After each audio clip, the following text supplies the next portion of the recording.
Buenas noches, amigos. Como siempre, los domingos en la noche, hablando sobre el importantísimo tema de la emergencia climática, la crisis climática, el calentamiento global, el global warming o como quieran llamarle.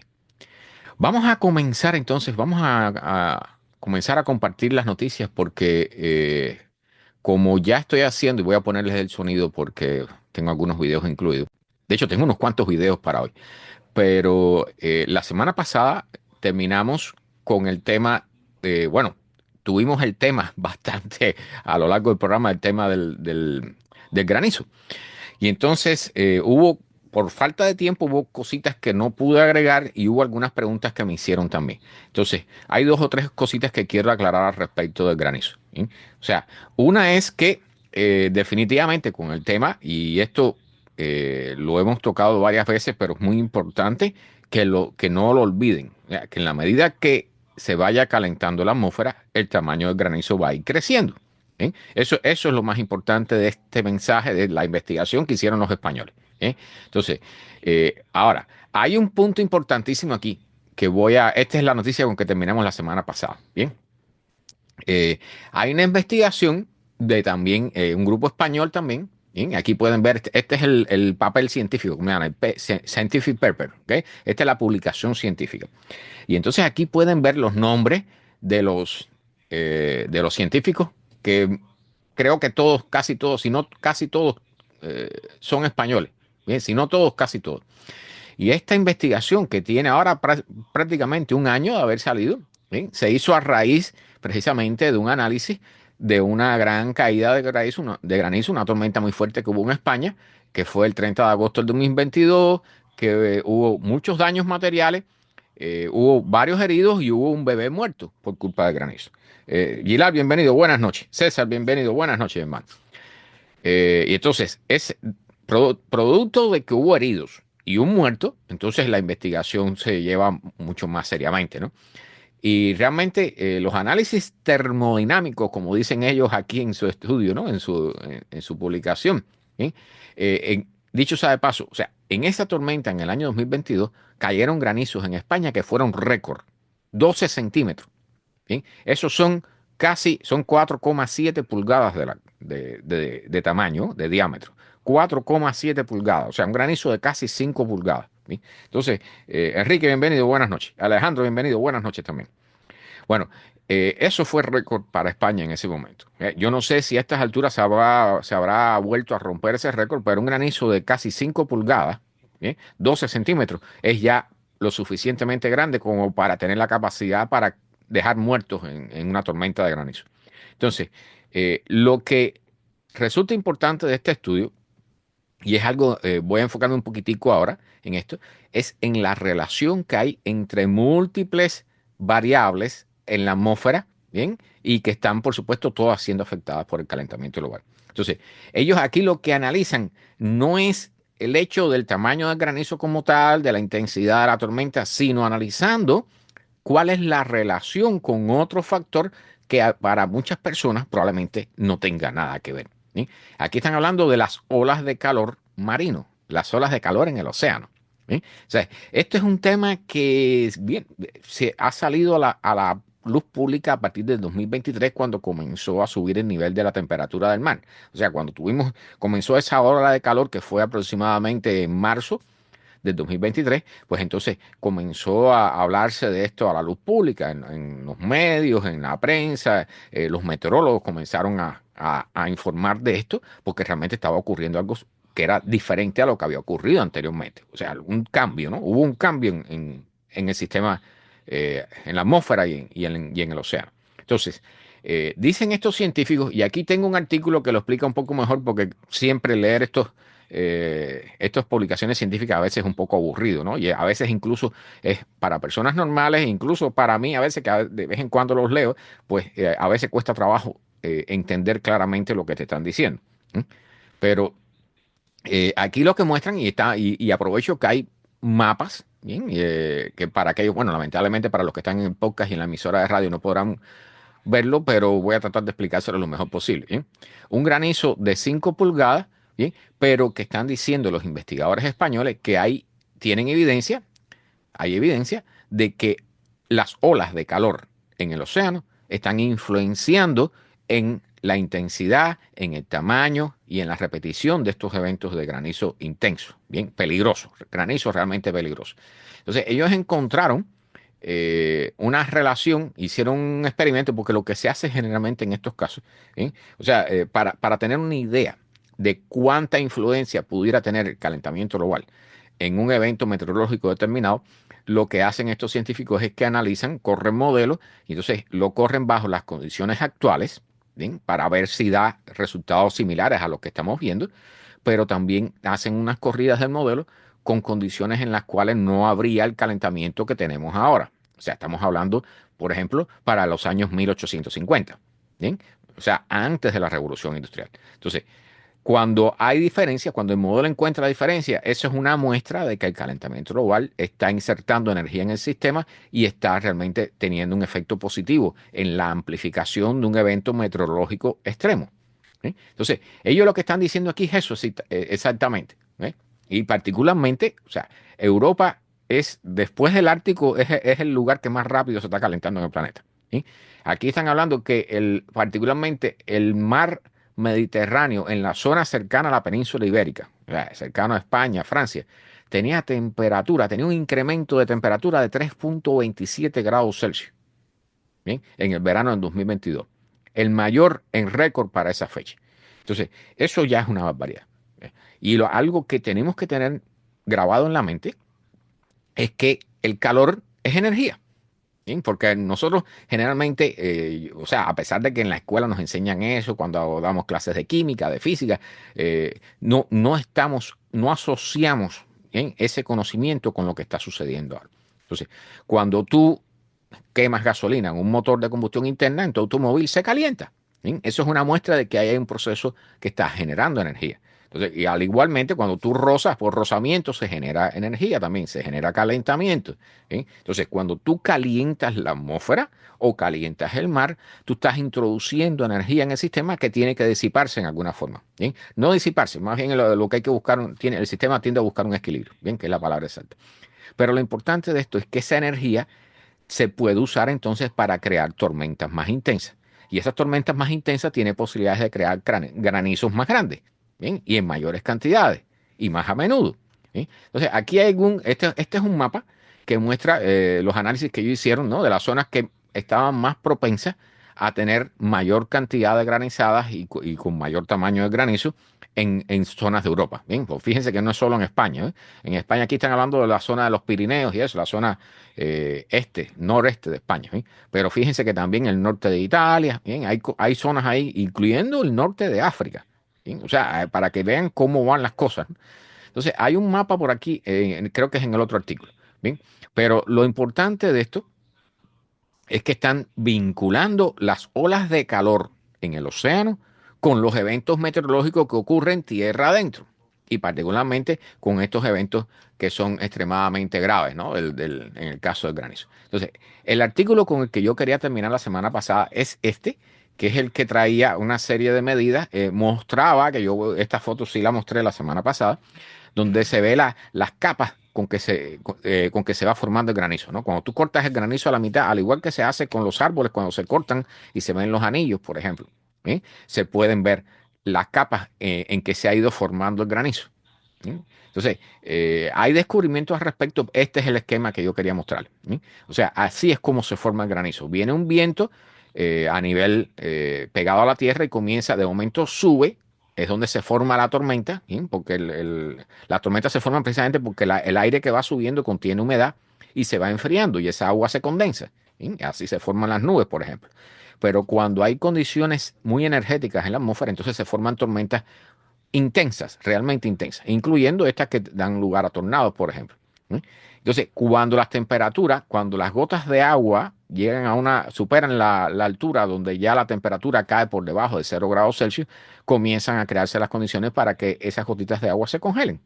¿Sí? Y en la medida que más alto lleguen y más bajas sean las temperaturas, ¿sí?, pues más rápido se va a formar y más grosor va a tener el granizo. Entonces, aquí lo importante es entender el mecanismo Porque muchas personas se preguntan, bueno, ¿cómo es que cae hielo del cielo? No, y al contrario, el hielo va subiendo y después comienza a caer ya por su propio peso. Ahora, hay un punto importante también que es como que la atmósfera está más caliente, pues entonces el granizo pequeño tiende a derretirse antes de llegar a la superficie del suelo.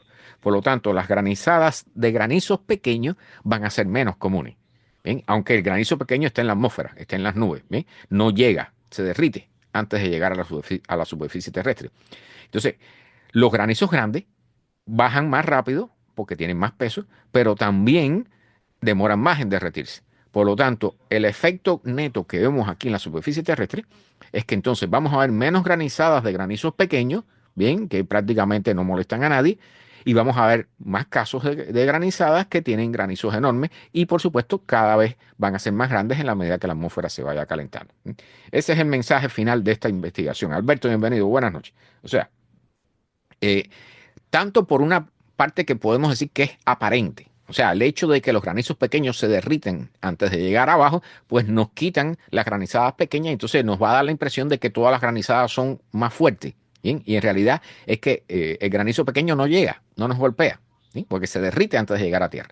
Entonces, lo que estamos viendo es el resultado de un crecimiento del granizo, que en este caso, como vimos aquí en España, 5 pulgadas prácticamente. ¿Bien? Una barbaridad. Eso es una barbaridad. Realmente es peligroso y no por gusto, bueno, particularmente para los niños es sumamente peligroso, para los ancianos, personas que no estén en condiciones de correr, ¿sí? Para esconderse en este caso. Entonces, este artículo tiene algunas, dicho sea de paso, aquí ponen un mapa en el caso de los Estados Unidos, bien, las posibilidades, las zonas de mayor posibilidad de caída de granizo en la medida que vaya pasando el tiempo, ¿no? Y fíjense que todo está aquí en la zona central del país, ¿no? Lo que llaman las planicies centrales. ¿Sí? Entonces, esto, y lo estamos viendo ahora, dicho sea de paso, ahora estamos en medio de una temporada, ahora comenzamos la temporada, la época de los grandes tornados, y conjunto con eso vienen tormentas de vientos muy fuertes y vienen también el caso de los granizos, ¿no? Entonces, toda esta zona, casualmente, muchas de estas zonas centrales se usan para cultivos. Y el granizo es un enemigo, es un destructor no solo de estructuras y de personas, sino también de cultivos, por supuesto. Entonces, todo eso nos va a ir golpeando. Esta es una imagen que muchos habrán olvidado, pero quizás si la ven ahora la van a recordar, que es la tormenta de granizo que cayó en Guadalajara, en México, en junio del 2019, que prácticamente tapó los automóviles. Bueno, la cantidad de granizo que cayó ahí, miren esa imagen, ¿no? Eso es histórico. ¿Sí? Eso fue algo que llamó muchísimo la atención en el momento que sucedió, 2019, hace ya unos cuantos años de eso. Bueno, los consejos que dan para protegerse, ¿bien? Si te ves atrapado en medio de una tormenta de granizo, si estás manejando, busca un lugar donde puedas detener el automóvil de forma segura. Mantente dentro del automóvil. ¿Bien? Si ves un garaje o una gasolinera, ¿bien? Y que tiene techo, pues trata de manejar hasta allí para meterte bajo el techo de la gasolinera. Importante. Si hay un tornado, si hay vientos extremadamente fuertes, el techo de la gasolinera puede ser un peligro también. ¿Sí? Pero si puedes estar bajo techo, mucho mejor.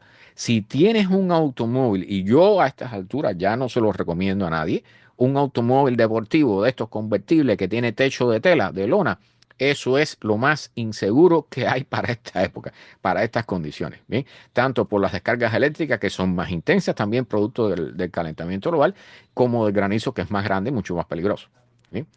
Bueno, si estás fuera, si estás al descubierto, bien, busca un edificio o algo, un techo donde protegerte. Bien, si estás en un lugar totalmente abierto y no tienes donde protegerte, bien, protégete tu cabeza. Bien, que es lo más importante.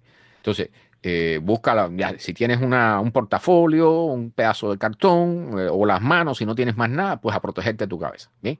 Entonces, si estás dentro de una edificación, estar lejos de las ventanas y de las puertas de vidrio, ¿sí? Porque eso es algo o sea, no nos damos cuenta, porque cuando hay un evento de este tipo, al igual que sucedió con la caída del meteorito aquel que cayó en Rusia, en Chelyabinsk, bien, los 1.200 heridos que hubieron allí fueron personas que se asomaron a las ventanas a ver el destello.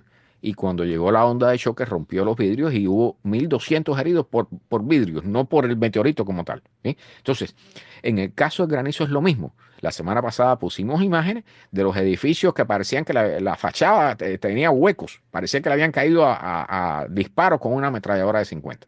¿Sí? Los vidrios se rompen. Entonces, el vidrio del automóvil es un poco más seguro porque tiene un mecanismo de seguridad, un plástico incluido, para evitar cortar a las personas. Pero los vidrios de las ventanas de las edificaciones no. Entonces, si usted se ve bajo esta situación estando bajo techo, no se acerque a las ventanas. Yo sé que la tendencia es salir a grabar con el teléfono y todo eso, pero es aconsejable no estar cerca de la ventana. ¿Bien? Entonces, eso es una forma de evitar ser herido por cristales rotos por un pedazo de hielo. ¿Bien? No por el hecho de ser golpeado directamente por un fragmento de hielo. Así que, y dicho sea de paso, uno de los consejos que dan aquí, ¿bien?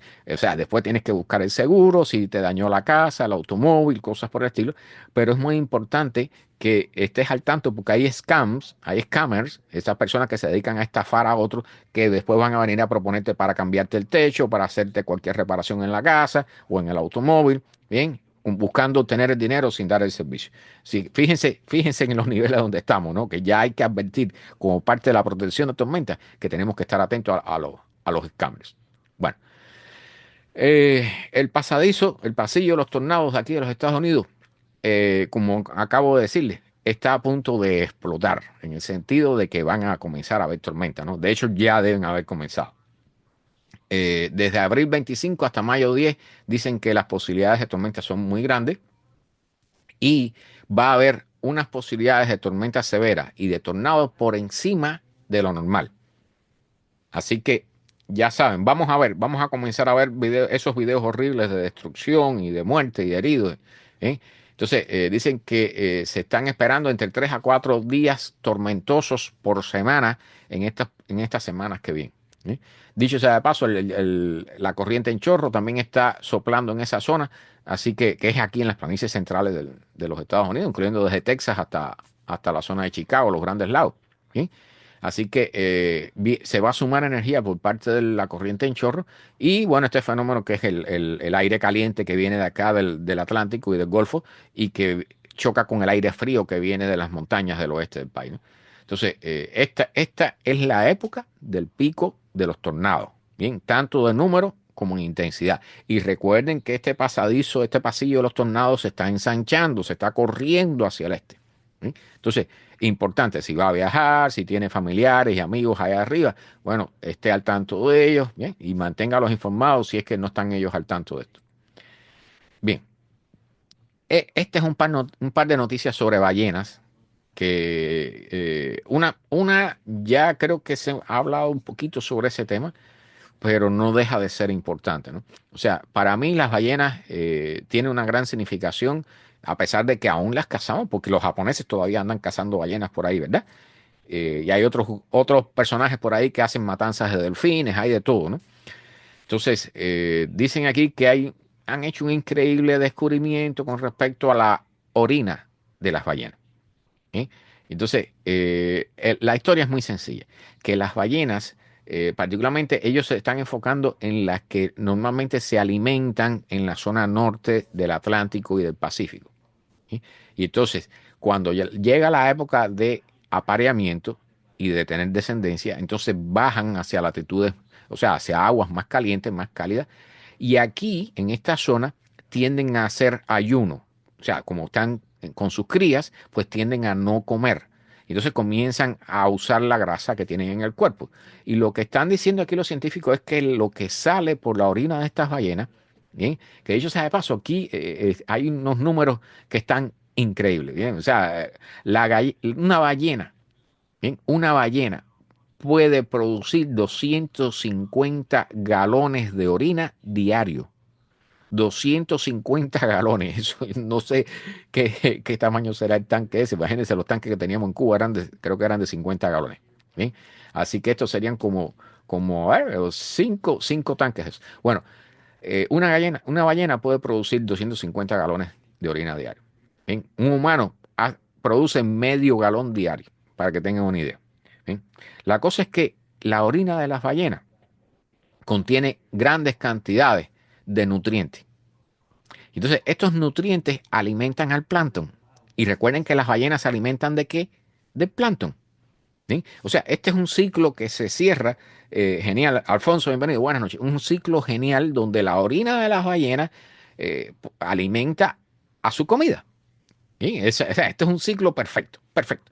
¿Sí? Pero lo que están diciendo estos científicos es que ellos le llaman, bueno, en el 2010 hicieron un descubrimiento similar con lo que era la caca de las ballenas, ¿no? Y entonces le llamaron la bomba de las ballenas, o sea, la bomba en el sentido de la bomba que hace circular, ¿sí? Como la bomba de agua del automóvil. Y entonces es la misma historia, ¿no? O sea, los, tanto el número uno como el número dos de las ballenas sirven para alimentar a plancton y otras formas de vida en el océano. ¿Sí? O sea, parte importante de la cadena alimentaria en el océano. Entonces, lo que están diciendo estos científicos es muy fácil. ¿Sí? Que, dicho sea de paso, dicen que una ballena puede mover 45.000 toneladas de biomasa. Bien, las ballenas, no una, varias. ¿Eh? Las ballenas en total pueden mover un estimado de 45.000 toneladas de biomasa cada año.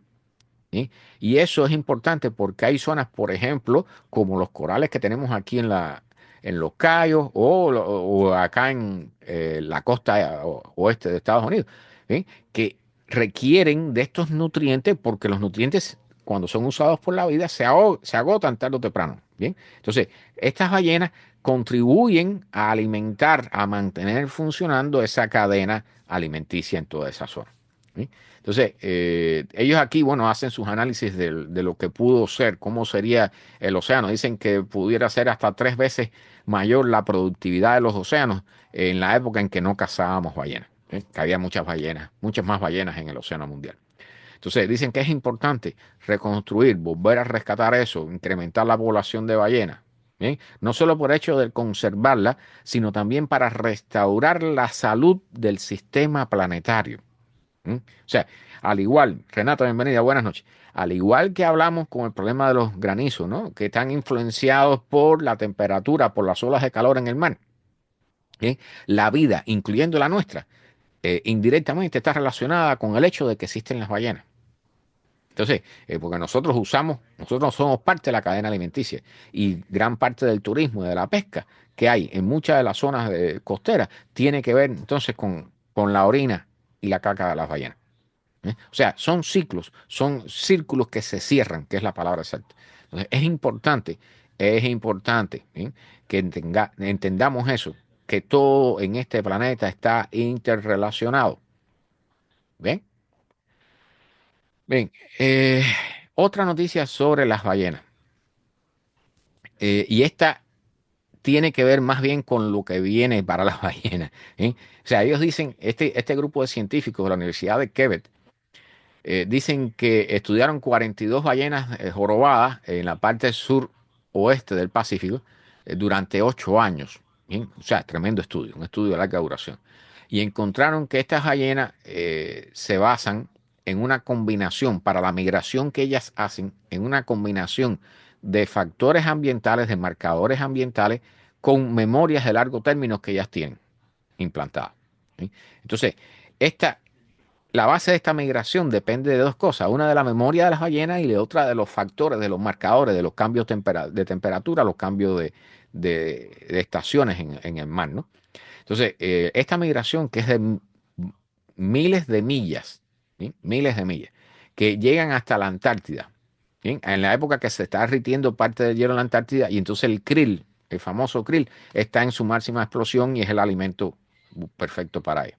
¿Sí? Entonces, lo que están diciendo estos científicos es que en su conclusión en este estudio es que el calentamiento de las aguas del océano va a ser más difícil para estas ballenas, eh, para que estas ballenas ajusten el tiempo de su migración, que puedan darse cuenta de cuándo es la hora de comenzar la migración.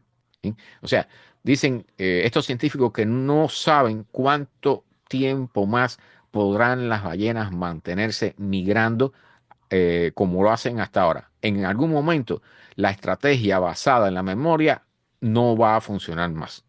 ¿Sí? ¿Por qué? Porque los cambios medioambientales van a ser tantos que ya van a afectar la toma de decisiones por parte de estas ballenas. Entonces, esto es una noticia fea, pero es parte de lo que nosotros estamos creando en el planeta, ¿no? O sea, es parte de todo lo que está sucediendo. Y nosotros tenemos responsabilidad en ello. Bueno, una buena noticia, entre comillas, pero es una buena noticia.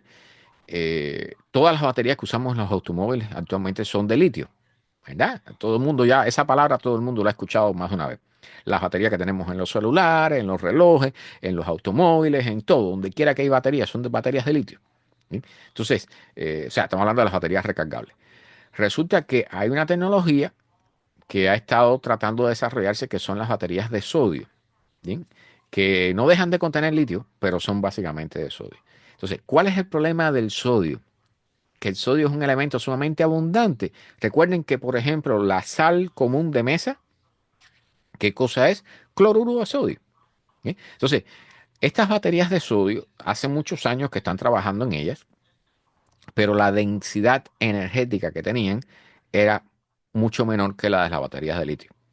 Estamos hablando que las baterías de litio llegaban a más de 200, no recuerdo cuál era la unidad de medida con respecto a cada kilogramo, 200 por cada kilogramo. En el caso de las baterías de sodio, ¿sí? Estaban 140.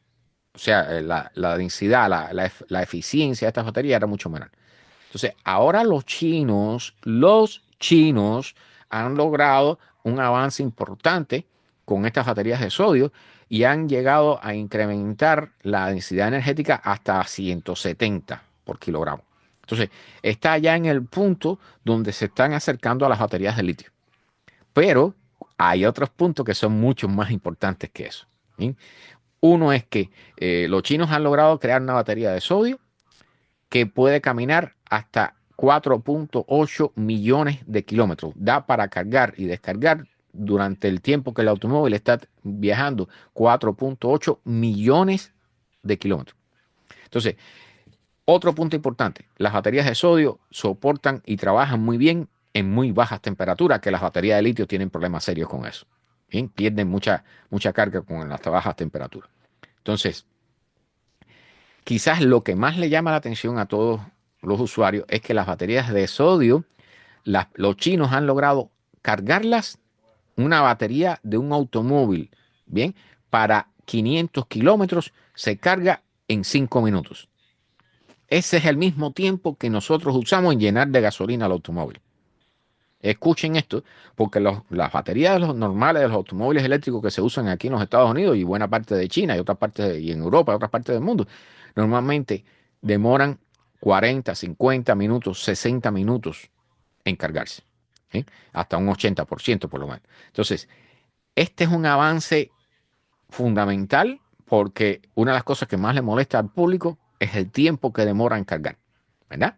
Bueno, la cosa es que aquí ya he tenido un video, le voy a quitar el sonido porque este es el canal, yo les sugiero que si quieren, si les interesa el tema, se suscriban. Este es el canal del Vikingo Eléctrico, ¿bien?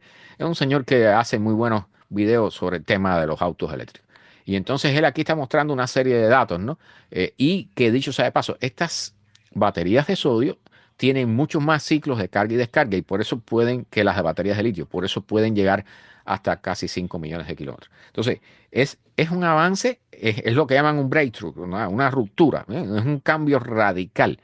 Y esto pudiera hacer que China, si realmente esto entra en el mercado con fuerza, los automóviles eléctricos chinos van a pasarle por encima a todos los demás. ¿Sí?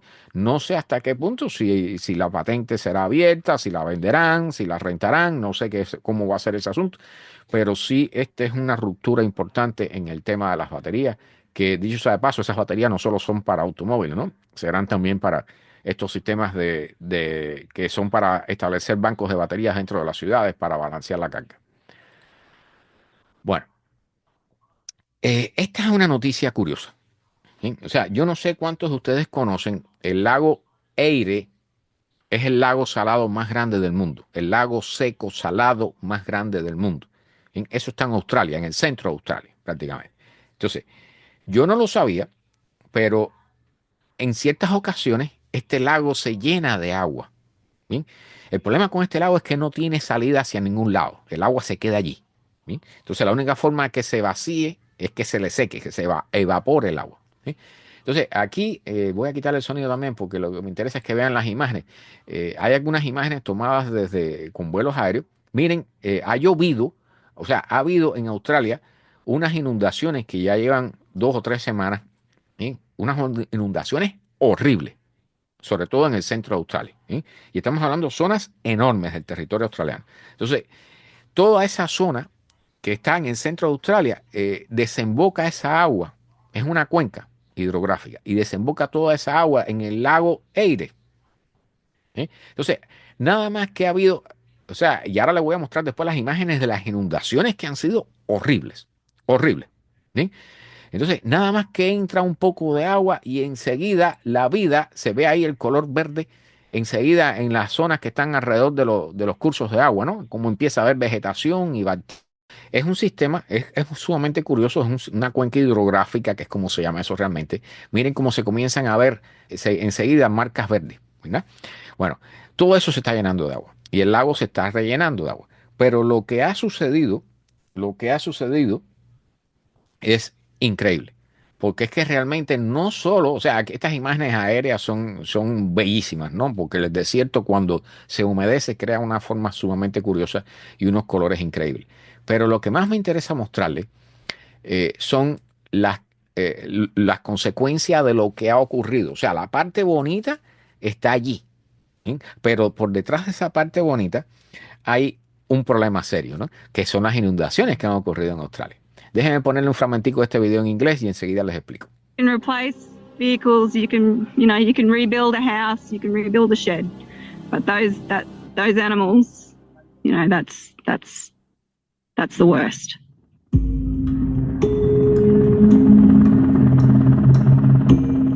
Ask anyone in the ravaged West, they'll tell you this flood is like nothing anyone's seen before. An area twice the size of Victoria is underwater. Bien, están hablando de un área enorme. Están hablando de miles y miles de kilómetros cuadrados inundados. Bien, pero inundados a un nivel donde estas personas, esta señora, por ejemplo, que entrevistan aquí, tiene una finca que tiene 39.000 kilómetros cuadrados. ¿Eh? Ahí cría ganado, caballos y todo eso. Entonces, han perdido todo y lo que están diciendo es que esto es algo que no sucedía bueno, imagínense que el lago Eire, para que se llene, la última vez que ocurrió fue en 1978. O sea, miren cuánto tiempo ha tenido que transcurrir para que algo parecido se repitiera. ¿Sí?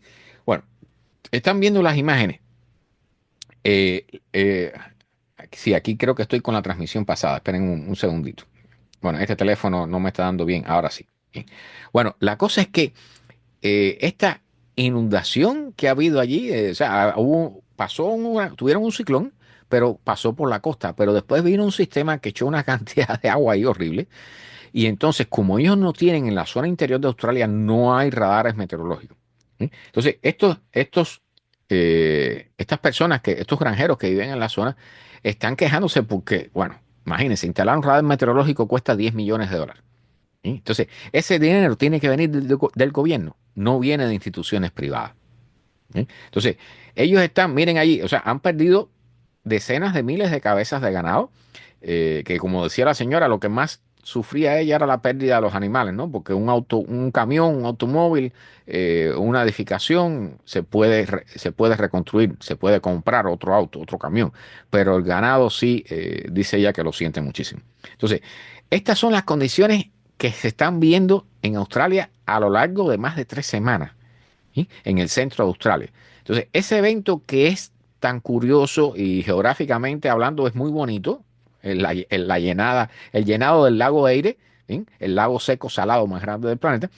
Miren las extensiones de agua, todo eso son terrenos inundados, ¿bien? Vistos desde el aire. Es increíble lo que ha sucedido en Australia. Entonces, realmente este es parte de lo que nos viene. O sea, los golpes que vamos a recibir tienen que ver con la alimentación, que dicho sea de paso, la noticia final tiene que ver con eso, ¿no? Pero lamentablemente va a haber mucho sufrimiento, no solo por parte de los granjeros y las personas que se encargan de los agricultores, ¿sí? Sino también de parte de los animales, ¿sí? De la población de animales que nosotros mantenemos. Bien, muy importante. Una entrevista al jefe del servicio Copernicus del clima de Europa, bien, que es el sistema, es el servicio más exacto que hay sobre el clima actualmente, bien. Vamos a poner un fragmento, está en inglés, yo voy a poner un pequeño fragmento para explicarles qué es lo que él está diciendo. Are we looking at the new normal here? Is it going to get worse? Can it be regulated? Can you help put it into perspective for us? La señora, la locutora le está preguntando si lo que estamos viendo con respecto, bien, esta entrevista tiene que ver con el problema de los récords de temperatura, porque la noticia que da lugar a esta entrevista es que este es el mes número 11 con récords consecutivos de altas temperaturas. Entonces, el resultado es que este señor, ella le está preguntando a este señor si esto que estamos viendo, esta condición de récords continuos de calor con temperaturas que van subiendo y subiendo y subiendo sin parar, va a ser la nueva normalidad. Bien, vamos a ver la respuesta que nos da. Yes, it's a very good question. And in a sense, I would like to say, yes, this is the new normal, because this would give us the feeling that this is a steady state. Unfortunately, that's not the case. We are moving towards a climate that is already unprecedented. You were stating the figure that appears in the monthly bulletin today, and the figure that appeared in the State of the Climate that we released a couple of weeks ago. And they describe a climate that is already fundamentally different from the climate. Bien, lo está diciendo bien claro en inglés, pero yo se los voy a decir en español para aquellos que no lo entienden, ¿no? O sea, lo que está diciendo es que esta es la nueva normalidad, pero no es una normalidad estable. La nueva normalidad es que las temperaturas van a ir subiendo continuamente y continuamente vamos a estar rompiendo récords nuevos de temperatura elevada. ¿Bien? O sea, lo que está diciendo es que la normalidad que teníamos en el pasado ya quedó atrás. Bien, ellos no esperan ya que regresemos a ese punto donde las temperaturas eran relativamente estables durante largos periodos de tiempo. Estamos entrando en un nuevo punto donde la normalidad es que las temperaturas vayan subiendo y subiendo y subiendo continuamente. Entonces, los récords de calor van a seguir sucediendo y lo están diciendo, o sea, este es el abril más caliente en récord en el planeta Tierra. Bien, dicho por el servicio Copérnico. Por eso están entrevistando al señor que está al frente del servicio. Bien, porque realmente nos están diciendo que ya estamos en un punto donde, a pesar de que querramos hacer algo, que no queremos hacer nada. O sea, los científicos nos llevan años y años advirtiéndonos. Y yo, de paso, no sé si aquí era donde estaba el comentario. Había un comentario de una persona diciendo que todo eso era mentira. Bien, que nos llevan engañando no sé cuántos años, que no ha habido ningún cambio en el clima. Y yo no sé ya cómo explicar esto. ¿Sí? Bueno, el punto importante. La nueva normalidad va a ser continuos récords de temperaturas elevadas. Eso implica que el calentamiento global se va a acelerar. Bien, se está acelerando y se va a ir acelerando cada vez más. Eso, ya saben que a donde lleva eso al final de esa historia es un desastre. Bien, bueno, esto es sumamente importante. El abril más caliente en los récords en el planeta Tierra. Bien, 11 meses seguidos de récord de temperaturas altas. Esto, un conjunto de tormentas. Les voy a poner también el audio un poquitico, un tiempo, porque hay imágenes de aquí de todas las tormentas que ha habido en lo que es Oklahoma y Texas en estos días, bien, incluyendo esta formación nubosa que llevaba en su interior un tornado. Bien, vamos allá. A massive storm system bearing down on Texas, spurring tornadoes and dust clouds across the panhandle. Hail beating on cars and blocking visibility on the roads. Oh my gosh. Ahí tienen el granizo, tienen tornados, tienen inundaciones con lluvias masivas y todo esto está interrelacionado. Aquí tienen los efectos y dicho sea paso, voy a poner el audio un momentico porque hay algo sumamente importante que quiero comentarles. Los efectos de un tornado en una población. Trees, fences destroyed. Near Oklahoma City, lightning sparking several house fires. I heard. ¿Escucharon eso? Bien, esto es algo que normalmente, o sea, que puede ocurrir normalmente, pero no es un caso. Están hablando de descargas eléctricas, lo que conocemos como rayos, que generaron varios incendios en casas. ¿Sí? Esa imagen que vieron allí, dice la señora que esto es ridículo. No, miren el hueco que ha dejado en esa casa, ¿eh? Para que tengan una idea de las cosas que estamos comenzando a ver. ¿Bien? Voy a ponérselos de nuevo porque realmente vale la pena. Miren eso. Eso es un hueco en el techo de una casa producto de una descarga eléctrica. ¿Bien? Esos son daños. Y entonces la señora está diciendo, bueno, que es ridículo y que ella estaba cerca de allí, que bueno, ya saben, ¿no? Que sobrevivió a la experiencia. Pero realmente, y dicho sea de paso, una de las primeras imágenes que ponen, que es la que quería que vieran, la casa echando humo todavía, producto de la descarga eléctrica, del impacto del rayo. ¿Eh? Entonces, esto es preocupante. Pero aquí hace unos años atrás, aquí en Miami, hubo un caso famoso de una casa que le cayó un rayo aquí, cerca de la calle 8 si mal no recuerdo, y impactó en el garaje donde había un bote que tenía un tanque de gasolina y se incendió la casa y todo eso. Ok, esas cosas suceden. Bien, eso no es algo totalmente fuera de lo común. Pero cuando tú tomas en conjunto todo lo que está sucediendo, el granizo, mira ahí tienen de nuevo otra tormenta de granizo, más inundaciones, todo eso en conjunto, entonces la cosa se pone fea. ¿Bien? Y eso es lo que estamos teniendo que enfrentar. O sea, no es el hecho de que hay una tormenta y caiga un rayo, o de que hay una tormentita y un poquito de inundación en una calle. ¿Bien? El hecho es que estamos complicados. ABC News Tenemos app. un montón Be on the roads. tenemos un montón de cosas que nos están golpeando a la vez. Y eso es lo que nos va a dar al traste con nuestra civilización. ¿Bien? Producto de las afectaciones que nos genera el clima. Bien, esta es una pregunta caliente que no sabemos la respuesta todavía. SCOTUS, o sea, la Corte Suprema de los Estados Unidos, va a analizar un caso con respecto al tema climático. ¿Sí? Y es muy sencillo. ¿Sí? O sea, hasta ahora, cualquier proyecto de gran magnitud, estamos hablando, incluyendo edificios rascacielos, o una fábrica, o un parqueo grande que se quisiera hacer, o una nueva autopista, cualquier cosa, un aeropuerto, lleva un análisis con respecto digamos, a las afectaciones ecológicas y medioambientales que pueda desatar ese proyecto. ¿Sí? Entonces, antes de ser aprobado, tiene que pasar por la EPA. ¿Sí? Para que sea revisado y se analice. Pues de hecho, por ejemplo, el caso este de los cohetes que se están lanzando desde Boca Chica en Texas, ¿bien? Eso llevó un análisis medioambiental y después ha habido 2 o 3 veces, les han suspendido la licencia de lanzamiento por unos días o semanas o meses en dependencia de lo que ha ocurrido, porque han vertido agua donde no debían o cosas por el estilo. ¿Bien? Entonces, hay una ley que existe que se llama, dicho sea de paso, creo que la busqué aquí, el Acta de Política Medioambiental Nacional de los Estados Unidos. Bien, o sea, eso define cuáles son los puntos que hay que tener en cuenta a la hora de desarrollar un proyecto cualquiera. Bien, o sea, tiene que haber aplicaciones y los proyectos tienen que estar de acuerdo con lo que dice esa ley. Bueno, ahora está en juego esa ley porque ha habido un caso que yo lo marqué por aquí, pero realmente lo importante no es decir quién contra quién. Al final es precisamente, y es, dicho sea de paso, es la construcción de una carretera entre pozos de petróleo y un ferrocarril que va a transportar petróleo también. Entonces, la cosa es que hay reclamaciones y en cuanto se decide ese caso va a definir si esa ley medioambiental sigue funcionando o no.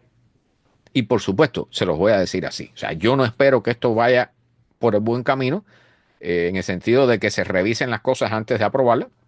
Más bien va a ir por el camino contrario, porque imagínense, lo que están detrás de esto son compañías petroleras y todas las compañías estas que fabrican autopistas, todo eso, que hay muchísimo, pero muchísimo billete por atrás.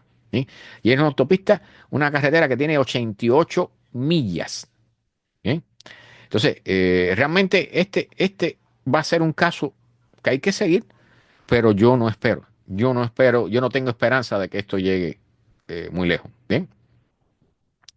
Bueno, la actual administración ha detenido el trabajo en lo que llaman, y yo esto busqué, déjenme ver si lo tengo por aquí, porque yo, bueno, no recuerdo cuál es la palabra exacta. ¿Bien? Es un análisis, un reporte medioambiental que se hace cada 5 años aquí en los Estados Unidos. ¿Bien? Un reporte climático nacional que se hace cada 5 años en este país. Y ese reporte, ¿bien?, es el reporte maestro Es el máster, como me dicen, el reporte máster de todo el asunto climático, de todas las condiciones climáticas en los Estados Unidos. Y eso es un reporte que ha sido aprobado de forma bipartidista por el Congreso, porque todo el mundo sabe la necesidad que hay de ese reporte. O sea, eso no se hace por gusto, está ahí por algo, ¿verdad? Entonces, este es un reporte que se viene haciendo desde los años 90, ¿sí? Cada 5 años. El último se hizo en el año 2023. ¿Sí? El próximo debiera salir a la luz en el 2027. Ahora va a ser imposible. ¿Por qué? Porque le han quitado el dinero. Entonces, una forma que tú tienes para destruir algo o apagarlo o sacarlo de circulación es quitarle el financiamiento. Inmediatamente eso deja de funcionar. Si no hay financiamiento, no funciona. Ahora, aquí hay algo importante. Los científicos que trabajan en esto, que son cientos, al igual que suceden con el panel intergubernamental del cambio climático, todos estos científicos trabajan voluntarios, dan tiempo, esfuerzo, energía de forma voluntaria para desarrollar y terminar estos reportes cada 5 años. Eso es un trabajo increíble. Eso lleva muchísimo esfuerzo, muchísimo tiempo y lo hacen de forma totalmente voluntaria. Eso no genera gastos para el gobierno. ¿Sí? ¿Qué es lo que genera gastos para el gobierno? Bueno, las cuentas de Zoom para las reuniones de los científicos, las personas que van a estar al tanto de los documentos, ¿sí? Los que escriben y redactan y acomodan y editan los documentos y toda esa gestión, ¿no? Entonces, realmente el gasto es mínimo. Entonces, la única forma que hay de apagar una cosa de este tipo es quitándole el dinero, que no es mucho, sea el que sea, ¿sí? Pero eliminando el presupuesto se acabó. Entonces, la pregunta, ¿sí?, más importante con respecto a esto está al final, ¿no? Que los científicos están preocupados ahora porque no saben si la actual administración va a sacar un reporte por su cuenta que diga lo que ellos quieren, ¿sí? Porque todos sabemos que esta administración está en contra del problema climático. Entonces, esto está por verse. Este reporte debe salir en el 2027 y ahora, evidentemente, bien, no debe salir. ¿Bien? O sea, si no va a trabajar la comisión, el reporte no debe salir a la luz pública porque no existe. ¿Bien? O sea, ya hay científicos que llevan años trabajando en esto. Desde el 2023 se está trabajando en el reporte del 2027. ¿Bien? Todo ese esfuerzo se va a perder. Todo ese tiempo se va a perder. Todo ese trabajo voluntario que hicieron todos esos científicos para desarrollar ese reporte, todo eso se va a ir del aire. ¿Sí? Tiempo perdido, energía perdida, inteligencia perdida, ciencia perdida. Bueno, esto que ven aquí, hablando del reporte, salí a buscar para hablarles del mapa sobre el tema de la temperatura futura. Este sitio web, que si lo pongo aquí, les dice qué cosa es la NOAA. Esta es la página de la NOAA que le hablaba sobre las condiciones que habrían en la Tierra cuando la temperatura llegue a más de 3 grados. Miren lo que le pasó a la página. ¿Saben lo que significa eso? Para los que no saben inglés, acceso denegado en la NOAA. ¿Saben qué hay detrás de esto? La mano de Elon Musk. Y lo siento, pero tengo que mencionarlo. Lo lamento mucho, pero su nombre está detrás de esto. Bueno, hay un fuego enorme en Nueva Jersey. Bien, hace ya varios días. Yo espero que ya lo tengan bastante controlado, ¿no? Entonces, las imágenes, voy a poner algunas imágenes un poquitico con audio y después los voy a comentar. Road fire reported around 9:45 Tuesday morning about 90 miles south of New York City in Barnegat Township, quickly spreading to neighboring communities. We're gonna lose this. Volunteer firefighter Mike Berger shooting this video on the scene. The flames jumping the Garden State. Las imágenes son horribles. Bien, por suerte, hasta donde sé, no ha habido víctimas mortales, pero ha habido, sí, pérdidas materiales, han habido incendios de estructuras, almacenes y cosas de eso, y un montón de pérdidas de bosque. ¿Sí? Dicen, ya a estas alturas, decían que era el mayor incendio en New Jersey, en la historia de New Jersey. ¿Sí? Entonces, miles de evacuados, toda la historia que ya conocemos en casos de incendio. ¿Sí? Ahora, ¿qué es lo importante aquí que tengo que aclarar? Y lo tengo, no sé si en este video, aquí hay otras imágenes también del esfuerzo. Voy a terminar con el esfuerzo de los bomberos para explicarles uno de los mecanismos que tienen los bomberos para enfrentar estos incendios de gran magnitud. Pero miren el tamaño, miren la magnitud, porque no hay otra palabra, del incendio. Ahí está de nuevo el almacén que se ha hecho famoso, ¿no? Y miren los resultados posteriores a lo que quedó de ese almacén después del incendio, ¿ven?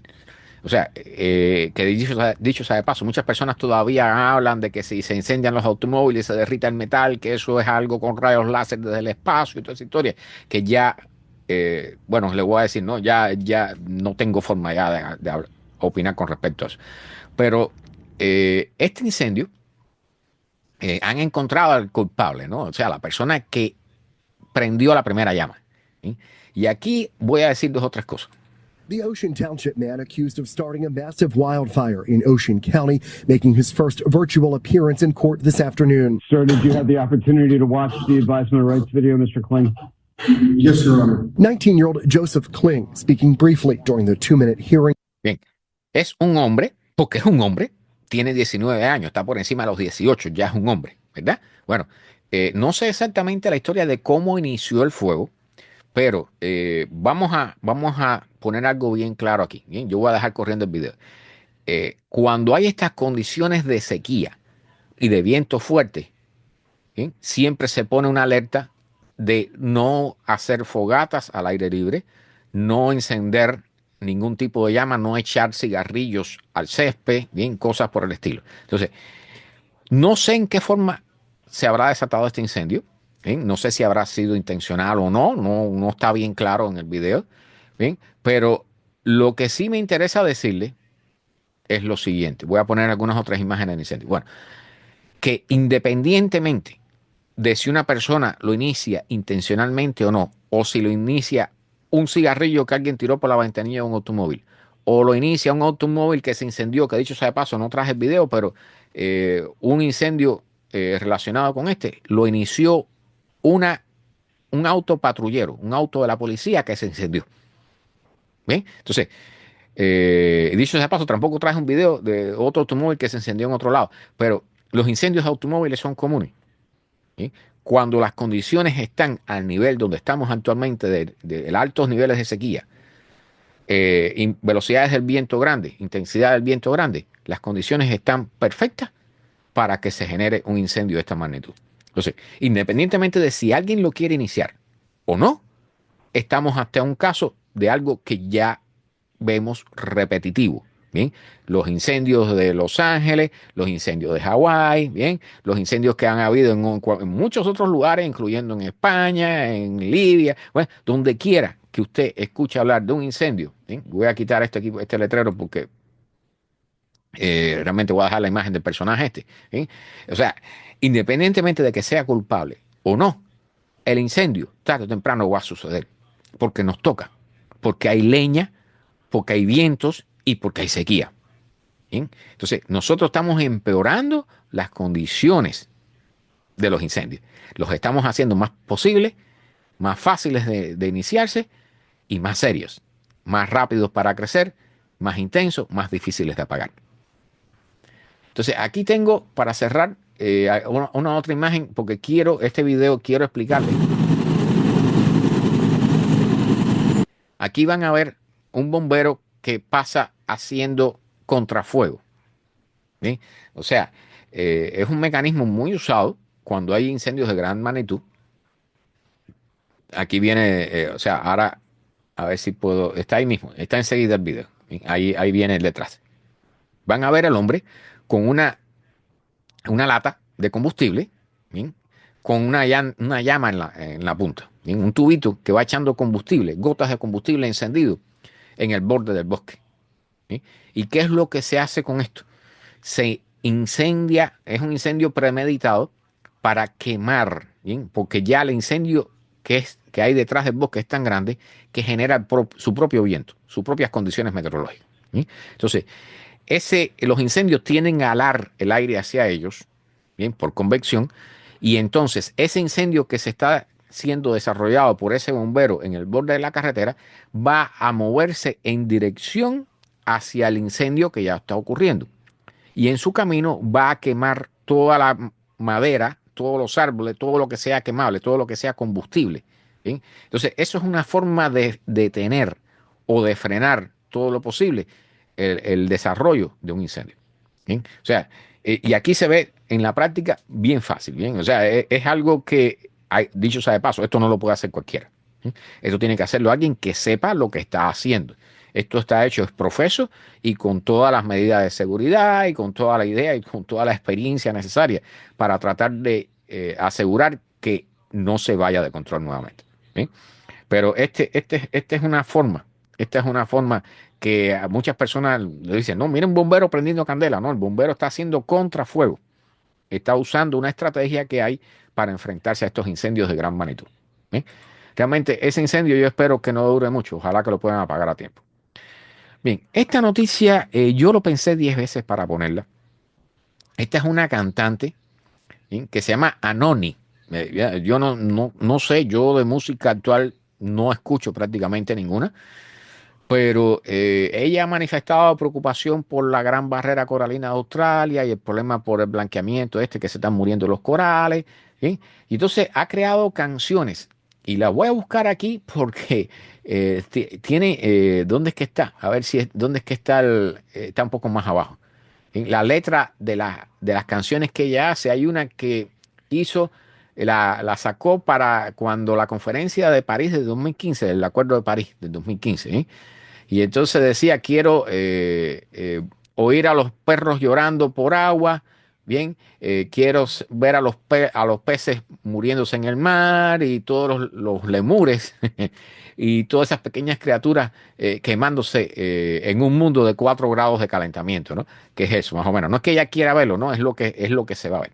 Entonces, realmente, bueno, yo lo entiendo, traté de escuchar su música, no creo que sea muy fanático de su música, pero está haciendo un esfuerzo interesante, ¿no? Y al menos está tratando de llamar la atención sobre el fenómeno. Y particularmente aquí lo dice, o sea, quiere ver la gran barrera coral, está nerviosa, ¿no? Quiere verla, tiene ansiedad por verla, pero a la misma vez siente miedo de ver lo que sabe que va a haber, que es la muerte de los corales. Entonces, aquí sí hay un texto breve de uno de los activistas del parque que dice que hay personas que llegan y ven los corales de blancos y dicen, ¡ay, qué bonito! Y no saben que lo que están viendo son cadáveres de coral.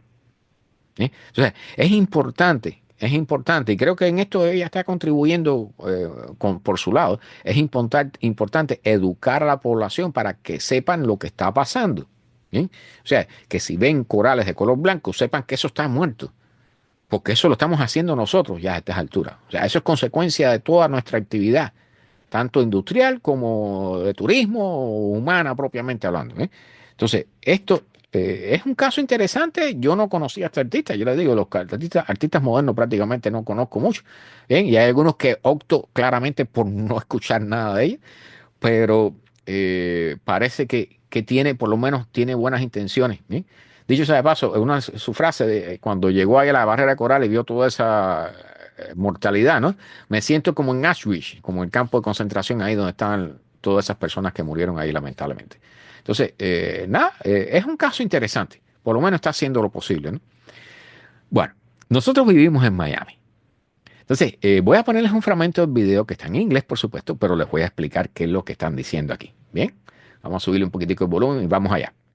Important thing for people living in Miami to understand where our water comes from the Biscayne Aquifer, and also why it's at risk. That water is literally under our feet, and it's under attack. Here is one of the rocks that we're all standing on top of, that all the homes and buildings around South Florida are built on top of. Bien, yo voy a detener el video cuando llegue un gráfico. Bien, William, bienvenido, buenas noches. Este video habla sobre lo que se llama la intrusión salina, que hemos mencionado aquí muchas veces. ¿Sí? Pero lo importante de este video es que por primera vez muestra un gráfico de la intrusión salina en el sur de la Florida. ¿Sí? Para aquellos que no tienen idea y para los que han escuchado hablar a través de estas charlas sobre eso y no han visto un gráfico, ¿bien? Vamos, allí lo tienen. ¿Bien? No sé si no creo que pueda ampliarlo mucho más, pero sí es importante. Ahí van a ver unas líneas, bien, que están dadas por años, una escala por años, bien, de cómo se van moviendo. ¿Qué cosa es una intrusión salina? ¿Bien? O sea, debajo de nuestros pies hay un manto acuífero, o sea, agua subterránea. Esa agua subterránea es dulce, ¿bien? Es agua que usamos para el consumo humano, es agua que usamos para el consumo en la industria, es agua que usamos para el ganado, para la agricultura, bien, es el agua dulce que nosotros consumimos.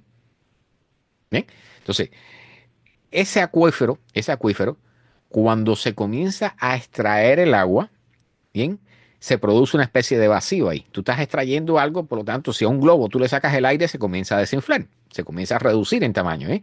Algo parecido sucede ahí, se reduce la presión del agua dulce en el manto allá abajo, subterráneo. ¿Bien? La cosa es que cuando se extrae esa agua, entonces, al reducirse la presión, el agua del mar comienza a entrar tierra adentro. ¿Sí? Y como el nivel del mar está subiendo producto del derretimiento de los hielos generado por el calentamiento global, ¿sí? Entonces estamos, a la vez que extraemos agua del subsuelo, también estamos subiendo el nivel del mar.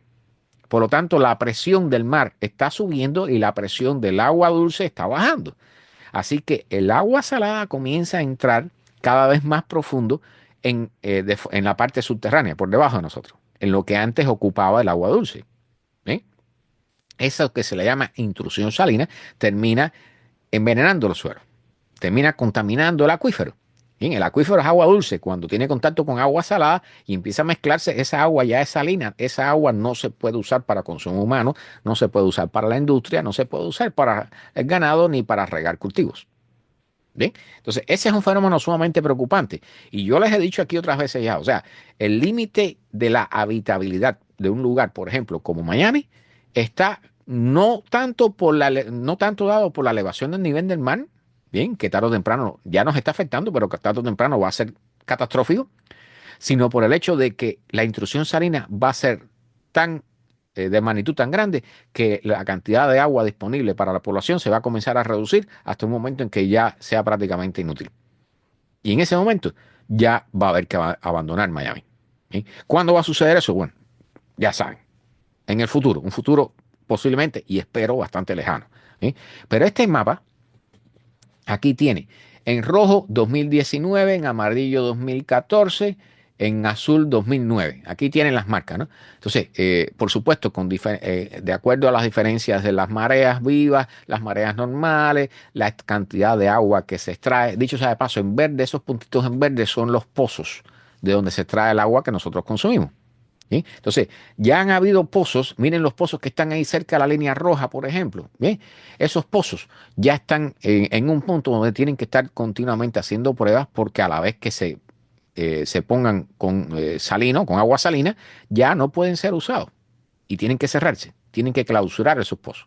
¿Sí? Entonces, este es un problema serio que tienen muchas partes del planeta, muchas ciudades del planeta, ¿eh? Porque el problema de la extracción del agua para consumo, que siempre y ya cada vez más a menudo es exagerado, ¿bien? Genera no solo este problema de la intrusión salina, también la famosa subsidencia, o sea, el nivel del suelo de las ciudades baja porque estás extrayendo el agua, así que queda un vacío, así que el terreno baja. ¿Bien? Y eso favorece las inundaciones y favorece las entradas del mar que está subiendo su nivel también. Entonces, esto es un tema que, como dije al inicio, bien, hay muchas cosas que están interrelacionadas y no es que hables de uno y dejas a los demás aparte. Todo tiene que ver. Todo está interrelacionado en este planeta. ¿Bien? Bueno, este video, esta es la famosa, voy a ponerles un fragmento. The climate right now. People say we need to switch to EVs, install solar panels, but none of them have affected global temperatures because they're still going up. And that's where stratospheric aerosol injection comes in. So should we be tinkering with the atmosphere? Estos son los dos muchachos de la famosa compañía esta que está soltando globos con dióxido de azufre, con gas que contiene azufre, para reducir el calentamiento global. Entonces, tú le pagas, dicho sea de paso, lanzar cada uno de esos globos les cuesta $1,500. Bien, entonces las personas pagan para que ellos liberen estos globos y eso tiene un offset, como lo llaman aquí, ¿no? Te elimina ciertas cantidades de las emisiones de carbono que todos nosotros tenemos. ¿Sí? Entonces, esta es una idea, yo no la veo mal, porque al final la están poniendo en práctica. ¿Bien? No sé hasta qué punto van a poder seguirlo haciendo antes de que les salga una reclamación legal de algún tipo, pero al menos están haciendo algo. Ahora, tiene sus problemitas, ¿no? El video está muy bueno, aquel que quiera verlo, yo siempre dejo el enlace acá, sobre todo en YouTube. Cuando lo pongo en YouTube, yo dejo los enlaces allí disponibles, ¿eh? Lo pueden buscar también. Les voy a poner aquí el título del video por si quieren anotarlo y verlo después, ¿eh? Lo importante de esto es que están haciendo un esfuerzo, tienen una idea, la están llevando a cabo, ¿bien? Como una pequeña compañía, como una pequeña empresa, ¿bien? Que dicho sea de paso, la idea de ellos la están siguiendo a partir de un libro de ciencia ficción. ¿Qué es lo que están haciendo ellos? Bueno, algo parecido a lo que hacen los volcanes cuando hacen erupción. O sea, que sueltan gran cantidad de compuestos de sulfuro que generan un enfriamiento en la atmósfera. ¿Por qué? Porque estos compuestos de azufre en las capas altas, en la estratosfera, ¿bien?, tienden a rebotar la energía que viene del Sol hacia el espacio. Por lo tanto, hay menor cantidad de energía que entra en la Tierra, se reduce la temperatura de la atmósfera, ¿sí? Entonces, esto no es algo que va a dar la solución al problema que tenemos, ¿sí? Esto es algo que contribuye a aliviar, ¿sí? Esto le llaman geoingeniería, ¿sí? Entonces, es un tema que es un poco complicado también, porque a la misma vez que estamos tratando de frenar la entrada de la temperatura de la radiación solar aquí y subir la temperatura de la atmósfera, ¿bien?, nosotros no sabemos cuáles podrían ser los efectos secundarios de liberar grandes cantidades de estos gases en la estratosfera, ¿sí? Lo hemos visto cuando hay erupciones volcánicas, ¿sí? Pero aquí lo estamos haciendo un poco más alto y con un estilo un poco diferente a lo que hacen los volcanes, ¿verdad? Entonces, pueden haber algunas diferencias interesantes. Ahora, ¿cuál es el punto más importante con esta idea? Bien, como, al igual que con cualquier idea de geoingeniería, ¿sí?, que mientras el sistema esté funcionando, las temperaturas se controlan, entre comillas, ¿no? O sea, va a estar funcionando el sistema, va a estar funcionando el control de temperatura.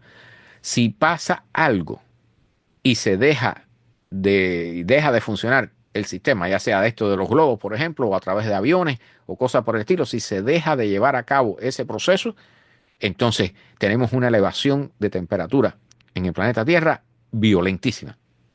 Bien, eso le llaman el termination shock, el choque de terminación. Bien, si tú empiezas un proceso de geoingeniería para refrescar el planeta, para reducir la cantidad de energía que entra, y de momento eso se suspende, entonces todo el calentamiento que habíamos eliminado va a comenzar a golpear.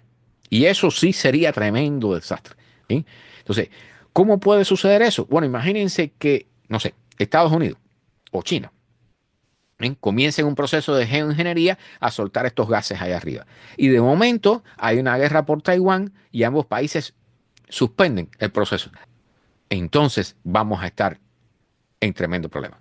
Y una posibilidad es que haya una guerra y entonces los países se dediquen a atender los problemas militares y dejen de atender los problemas climáticos. Como estamos haciendo ahora, que dicho sea de paso, eso es lo que estamos haciendo, ¿bien? No es algo fuera de lo común. Bueno, ahí tienen el documental, aquel que quiera verlo, está de los más interesantes, ¿bien? Y las entrevistas están muy buenas. Bien, ¿es Phoenix una ciudad sostenible? Entonces, yo este artículo lo traje para aprovechar y hacer un comentario, ¿no? Esta es una ciudad que está en el medio del desierto de Sonora. Entonces, hacer la pregunta de si una ciudad que está en el medio del desierto es sostenible, ¿eh? Esa es una pregunta que digo que está de más. Las ciudades que están en el medio del desierto no son sostenibles. En el medio del desierto no se hace una ciudad. Y si la zona se desertifica, la ciudad hay que abandonarla. Es así de sencillo. Bien, ¿cómo nosotros aseguramos que esas ciudades como Las Vegas, por ejemplo, sigan funcionando? Muy fácil. Con petróleo. Con mucho petróleo. Bien, y trayendo agua con tuberías de los ríos que hay cerca, ¿eh? Que dicho sea de paso, ciudades como Las Vegas, por ejemplo, y Phoenix también, van a desaparecer tarde o temprano. Porque el río Colorado, todos debemos saber que cada vez tiene menos agua. Entonces, esta es una pregunta, y aquí, bueno, están diciendo, por supuesto, porque, y aquí traigo un caso, les voy a poner una noticia ahí que está de lo más interesante, ¿bien? Que es un choque. Pero, por supuesto que van a decir que Phoenix va a sobrevivir y que va a ser sostenible, porque si no, ¿de qué viven los gobiernos y las personas que viven allí? Si no hay inversiones, porque la ciudad no va a ser sostenible, si la ciudad está destinada a desaparecer, todo el mundo tiene que irse de ahí. No hay negocio. Y el negocio tiene que seguir, porque lo más importante para nosotros, ¿qué cosa es? El dinero. Bueno, Este es un video. Oh, este está muy bueno. Bueno, hoy traigo unas cuantas cosas interesantes. Voy a ponerles un fragmento y les voy a decir de qué se trata esto. They haven't been able to even begin fixing their house, even though they were approved for enough insurance. They finally received an initial check, and then the unthinkable. The check wasn't good. Hurricane Helene flooded the mobile home where Robert Paul lived with his wife off Shell Point Road in Ruskin. By the time I got some dry clothes in a garbage bag and went to walk out of here, it was over my waist deep. Bueno, estas personas se les inundó su mobile home, su tráiler, como le llaman aquí, bien, con el huracán Helene. Entonces, ellos tenían seguro de inundación. Así que, bueno, esperaron y FEMA, la Agencia de Manejo de Emergencia de los Estados Unidos, que era una de las cosas más potentes de este planeta, para decirlo así, bien, una de las instituciones más fuertes de este planeta. Bueno, les envió un cheque de $30,000 para que comenzaran a hacer las reparaciones. ¿Saben qué pasó con el cheque? Something like this would happen. Robert says he called FEMA about the bad check, but got the runaround. He says he was told someone would call back, and then told they had a new computer system and to be patient. Then he says he was told the system didn't show the check at all. El cheque, cuando lo llevaron, y aquí quedó la imagen, voy a dejarla ahí. Cuando llevaron el cheque al banco, el banco les dijo que el cheque de FEMA no tenía fondo. El cheque de FEMA de $30,067.90 no tenía fondo. Y cuando llamaron a FEMA, le dijeron que el cheque no estaba en ningún lado, que habían cambiado, tenían un nuevo sistema de computadora y por lo tanto el cheque no aparecía. Entonces, les voy a decir, porque yo sé, o sea, y lamento tener que decir esto, pero esto no es resultado que otra cosa que el mismo señor que mencionamos antes. Esto es resultado de DOGE. ¿Recuerdan una de las misiones de DOGE? Actualizar los sistemas de computadora para que fueran más confiables para el gobierno. FEMA entró en eso. Allí entró Elon Musk con sus muchachitos de DOGE. Estas personas recibieron un cheque sin fondo de FEMA. Y la justificación que le dan es que hay un nuevo sistema de computadora, que es una de las misiones de DOGE para los sistemas estos de FEMA, que dicho sea de paso, no solo es de FEMA, es de otras partes del gobierno también. ¿Bien? Y estamos viendo aquí muchos puntos donde se están haciendo cosas que son desastrosas con los desastres que están sufriendo las personas. ¿Bien? Y yo se los digo así, si a cualquiera de ustedes les pasa esto y reciben un cheque de una institución del gobierno de $30,000 o de la suma que sea y está sin fondo, usted va a pensar muy bonito del gobierno, ¿verdad? Bueno, ya saben lo que piensa este señor. Bueno, esta es una mala noticia, como tantas de las que tenemos aquí. ¿Bien? Están apareciendo delfines y ballenas también muertos en la costa oeste de los Estados Unidos. Y esto es, y dicho sea de paso, por primera vez escucho el nombre de la sustancia. ¿Bien? Esto es consecuencia del ácido domoico, ¿bien? Que no es otra cosa, y ahí por aquí lo tengo, lo tuve que buscar en Wikipedia. ¿Bien? Es una neurotoxina. Es lo que generan las algas, estas explosiones de algas, cuando hay lo que le llaman la marea roja, que también sucede aquí en el oeste de la Florida, por ejemplo. ¿Sí? Bueno, esa es la historia. La cosa es que hay una marea roja en el oeste de este país, ¿bien? Y aquí están apareciendo miles de mamíferos muertos y enfermos, bien, en la costa de California, bien, toda esa zona, precisamente por esta explosión de algas. O sea, esto es un fenómeno que ocurre normalmente en la naturaleza, pero que es amplificado por las cosas que nosotros hacemos, sobre todo por el uso de los fertilizantes excesivos en la agricultura. Bien, aquí en el caso de la Florida, ¿qué sucede con los cultivos de caña y de cítrico? Bien, pero sobre todo con la caña de azúcar, que eso es una barbaridad lo que pasa ahí. ¿Bien? Todo eso, esa marea roja que ocurre aquí, que debe comenzar en cualquier momento aquí también en la Florida, si es que no ha comenzado ya, ¿bien? Es consecuencia de eso, de los fertilizantes. De un uso excesivo de fertilizantes, y por dicho sea de paso, también tiene que ver con las aguas negras que desahogamos en el mar. Bien, todo eso está metido en este mismo vaso. ¿Bien? Bueno, este post lo encontré, yo me he encontrado con esta situación y particularmente en las últimas 2 semanas he tenido también situaciones no exactamente iguales, pero parecidas. ¿Sí? Aquí están hablando de que estamos en la época de las migraciones de los pájaros. Este post está sobre todo dirigido a las personas de Nueva York, ¿sí? Pero esto debe ser un aprendizaje para todos. Las aves normalmente no ven las ventanas de vidrio. Las ven como si fueran árboles o cielo o cualquier cosa y chocan cuando vienen volando. Entonces, lo que nos está diciendo este post, y esto me ha pasado a mí 2 o 3 veces ya. Si ves un pajarito, y aquí tienen una foto, mira, un pajarito en la acera o pegado a la pared, que se ve que está atontado, bien, no es que esté enfermo, es que chocó con el vidrio. Con suerte salen vivos, bien, generalmente se matan, la gran mayoría de ellos se matan, ¿bien? Pero las aves no tienen culpa de que nosotros usemos tanto vidrio en nuestras ventanas y nuestras puertas, ¿verdad? Con nuestras construcciones y sobre todo con los rascacielos, que es el caso de Nueva York ahí. Bueno, la cosa es que lo que están diciendo, y esto debe estar claro para todos, un ave en estas condiciones puede ser aplastada por un automóvil, pisada por una persona, o comida por un pajarito, o por cualquier depredador, bien, o maltratada. Entonces, lo que aconsejan estas personas, bien, acercarse lentamente, con mucho cuidado, poner las manos por encima con cuidado y rápidamente capturar al ave sin dañarla. ¿Bien? Entonces, lo que están diciendo es ponerla en una bolsa un cartucho, como decimos nosotros, una bolsa de papel con agujero para que pueda respirar y llamar. Aquí hay unas direcciones, llamar a los centros de rehabilitación de vida salvaje, ¿sí? Y hay una dirección aquí también de internet, dbir.org, d de dedo, bir de pájaro.org, y ahí reportar que encontraste un ave muerta o dañada por un impacto contra una ventana, ¿no? Entonces, lo que dicen ellos, bueno, en casos de que no puedas llevarla a un centro de rehabilitación por cualquier causa, bueno, si es posible, mira, asegúrate de tenerla un tiempo allí, porque ella se va a comenzar a mover, pero aún va a estar en shock. Bien, su cerebro no va a estar en capacidad todavía de tomar decisiones. Entonces, lo más probable es que si sale volando por ahí, termine de nuevo chocando contra otra ventana, o termine chocando contra un automóvil, o termine siendo capturada por un depredador. ¿Sí?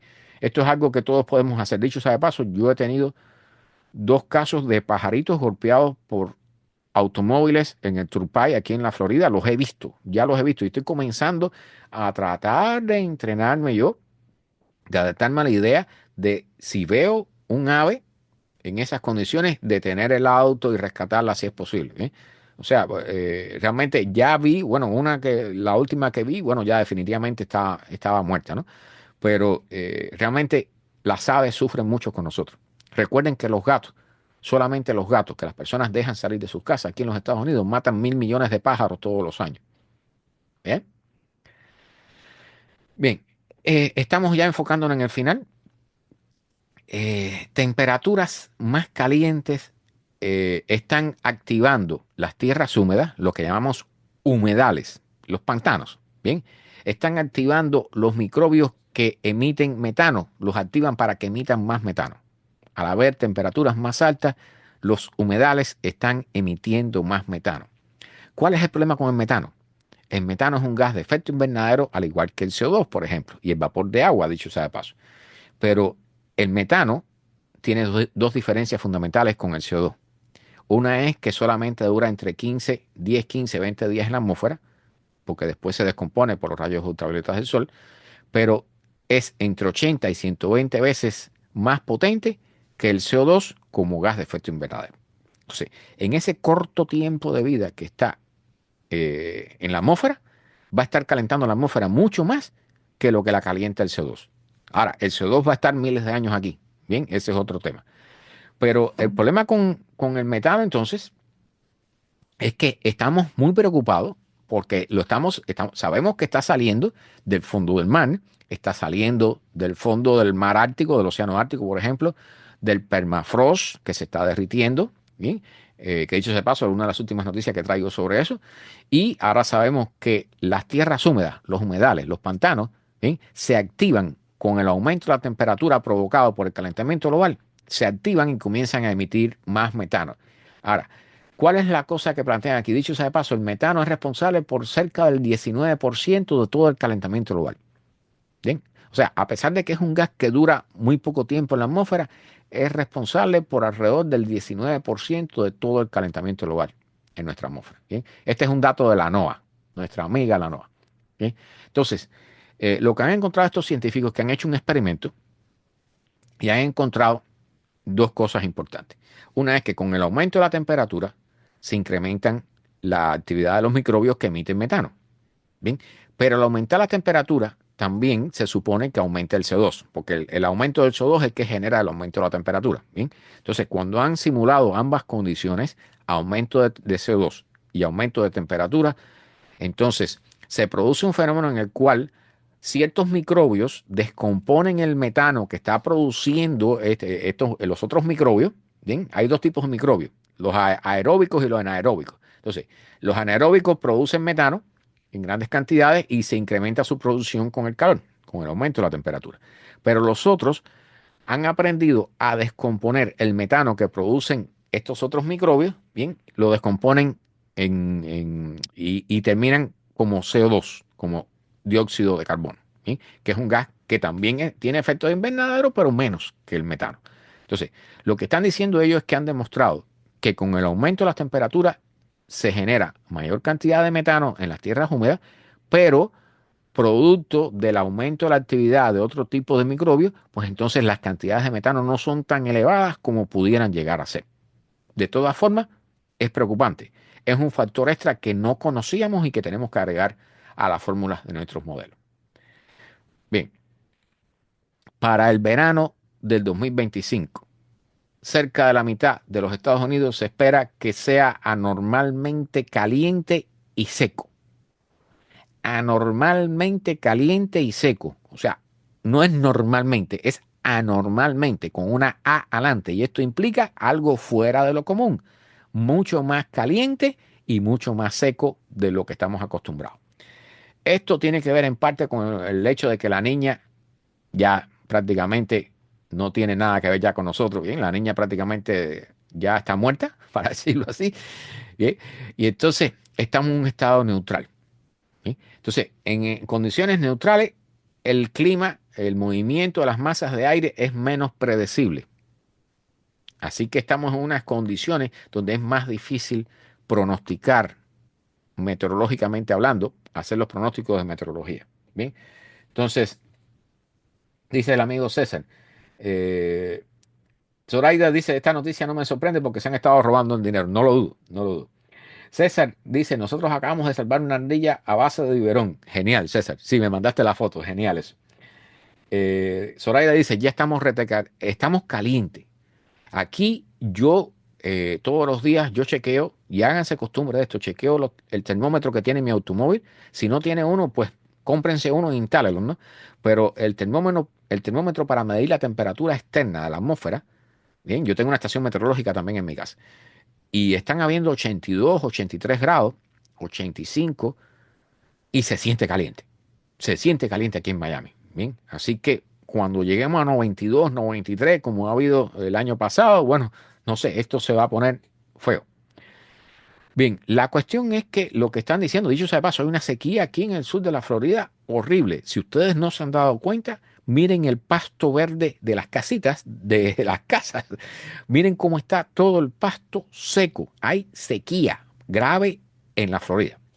Bien, y las condiciones para el desastre de cualquier incendio están facilitas. ¿Bien? Entonces, con este patrón neutral del Niño, el ENSO neutral, bien, vamos a tener condiciones más cercas más secas de lo normal y más calientes de lo normal. O sea, sequía y más calor. Así que lo que viene para este verano, ya saben, como decimos los cubanos, aquí tienen la foto, ¿no? Miquimbín lo que viene para nosotros. Miquimbín. Bueno, el calor y los fuegos están haciendo la contaminación mucho peor a través de todos los Estados Unidos. O sea, para nadie es un incendio. Por ejemplo, el caso de los incendios que hay en Nueva Jersey están afectando la calidad del aire en toda la zona alrededor, incluyendo en Nueva York. Bien, los incendios que hubo en Los Ángeles afectaron la calidad del aire. Dicho sea de paso, el año pasado, los incendios que hubo en Canadá recuerdan que habían unos cielos anaranjados y que estaban afectando la calidad del aire aquí en el norte de los Estados Unidos, incluso que se llegó a ver aquí en Miami. Hasta aquí tuvimos colores de cielo medio anaranjado también. Bueno, este estudio dice que ha hecho varias mediciones y la contaminación del aire está poniéndose peor en los Estados Unidos. ¿Sí? Entonces, ¿cuáles son las causas de esto? Incendios más intensos, más grandes, más extensivos, no solo en intensidad, sino también en superficie. ¿Sí? Y también, bueno, el problema de el propio calor, ¿bien? Facilita que los gases que salen por los tubos de escape de nuestros automóviles incrementen, se transformen en ozono. Escuchen esto. O sea, yo sé que muchos piensan que el ozono es un gas que es bueno para la vida por el famoso tema de la capa de ozono. ¿Sí? Eso es el ozono estratosférico, que está allá arriba, a 25 kilómetros de altura. Pero el ozono que se genera aquí abajo, que dicho sea de paso, por ejemplo, las descargas eléctricas, los rayos generan ozono. ¿Bien? Entonces, el ozono que hay aquí abajo es venenoso, es dañino para la vida. ¿Bien? Ese se llama ozono troposférico. Entonces, parte del el gas que sale por el tubo de escape de nuestros automóviles se transforma, cuando reacciona con el calor y la luz del sol, se transforma una parte de él en ozono troposférico. Y eso es un contaminante también. Entonces, además, por el tubo de escape de nuestros automóviles y por la chimenea de las industrias, salen también, y dicho sea de paso, también las gomas, las llantas de nuestros automóviles, cuando rozan con el pavimento, generan un polvo de goma muy finito. Todo eso que le llaman en inglés particulado, creo que le llaman en inglés. Bueno, todo eso está aumentando. Y ahora a eso se le suman estos incendios bárbaros que hay en grandes partes del país. ¿Bien? Y dicho sea de paso, en otras partes del planeta también. Entonces, lo que están diciendo estos científicos, dicen que hasta los incendios estos en los bosques también son un factor que aumenta la contaminación de ozono. ¿Bien? Y, por supuesto, todo el hollín que sale también incrementa la contaminación por partículas. Entonces, dicen que han estimado que está aumentando el número de estadounidenses que están enfrentando niveles peligrosos de partículas, una tendencia que no solo es continua, pero que se ha empeorado a consecuencia del cambio climático. O sea, acá, ¿no? Como es del calentamiento global. Bien, entonces, ¿qué es lo que sucede con esto? Tanto las partículas estas de hollín y restos de goma y todo eso, más el ozono, son agravantes de las crisis de asma, aumentan los riesgos de ataques al corazón, de infartos, ¿bien? Y pueden llevar, y con toda garantía, llevan a una muerte más temprana, o sea, a una reducción de la duración de la vida de las personas, ¿bien? Dicen también, bueno, aquí aclaran, a las personas de color, particularmente los americanos hispanoamericanos, nosotros también, ¿bien? O sea, no solo estamos hablando de las personas de piel oscura, también nosotros, los hispanoamericanos, ¿bien? Dicen que tendemos a ser más afectados que estos que llaman blancos, ¿no? Que viven en lugares con más billetes y que tienen menos contaminación, ¿no? Que tienen, dicho sea de paso, también más árboles sembrados. Bueno, aquí, ok, estamos ya en las últimas noticias, las más importantes. Científicos dicen que ahora ya pueden calcular los costos del cambio climático. Bien, los costos en trillones de dólares, en cifras en dólares, los costos generados por el daño climático causado por las compañías de combustibles fósiles. Y la cifra está aquí. Bien, dicen que las corporaciones más grandes han causado 28 trillones de dólares, o sea, 25 trillones de euros en daño climático, según este estudio. 28 trillones de dólares. ¿Bien? O sea, el objetivo de hacer los cálculos esto es para que las personas puedan entender mejor lo que está pasando. ¿Sí? O sea, recuerden que la mayoría de las personas no entienden algo si no se le habla con respecto al dinero. Bien, si usted le dice que se van a morir unas ardillitas y unos delfines y unas jicoteas, bueno, pero si esas jicoteas y esas ardillitas, esos delfines generan una pérdida de tantos billones de dólares, todo el mundo dice, y ahí está el problema. Bien, entonces hay que hablar a la gente con billetes, hay que dar cifras con billetes porque si no, no lo entienden. Bien, 28 trillones de dólares, bien, pérdidas causadas por daños climáticos.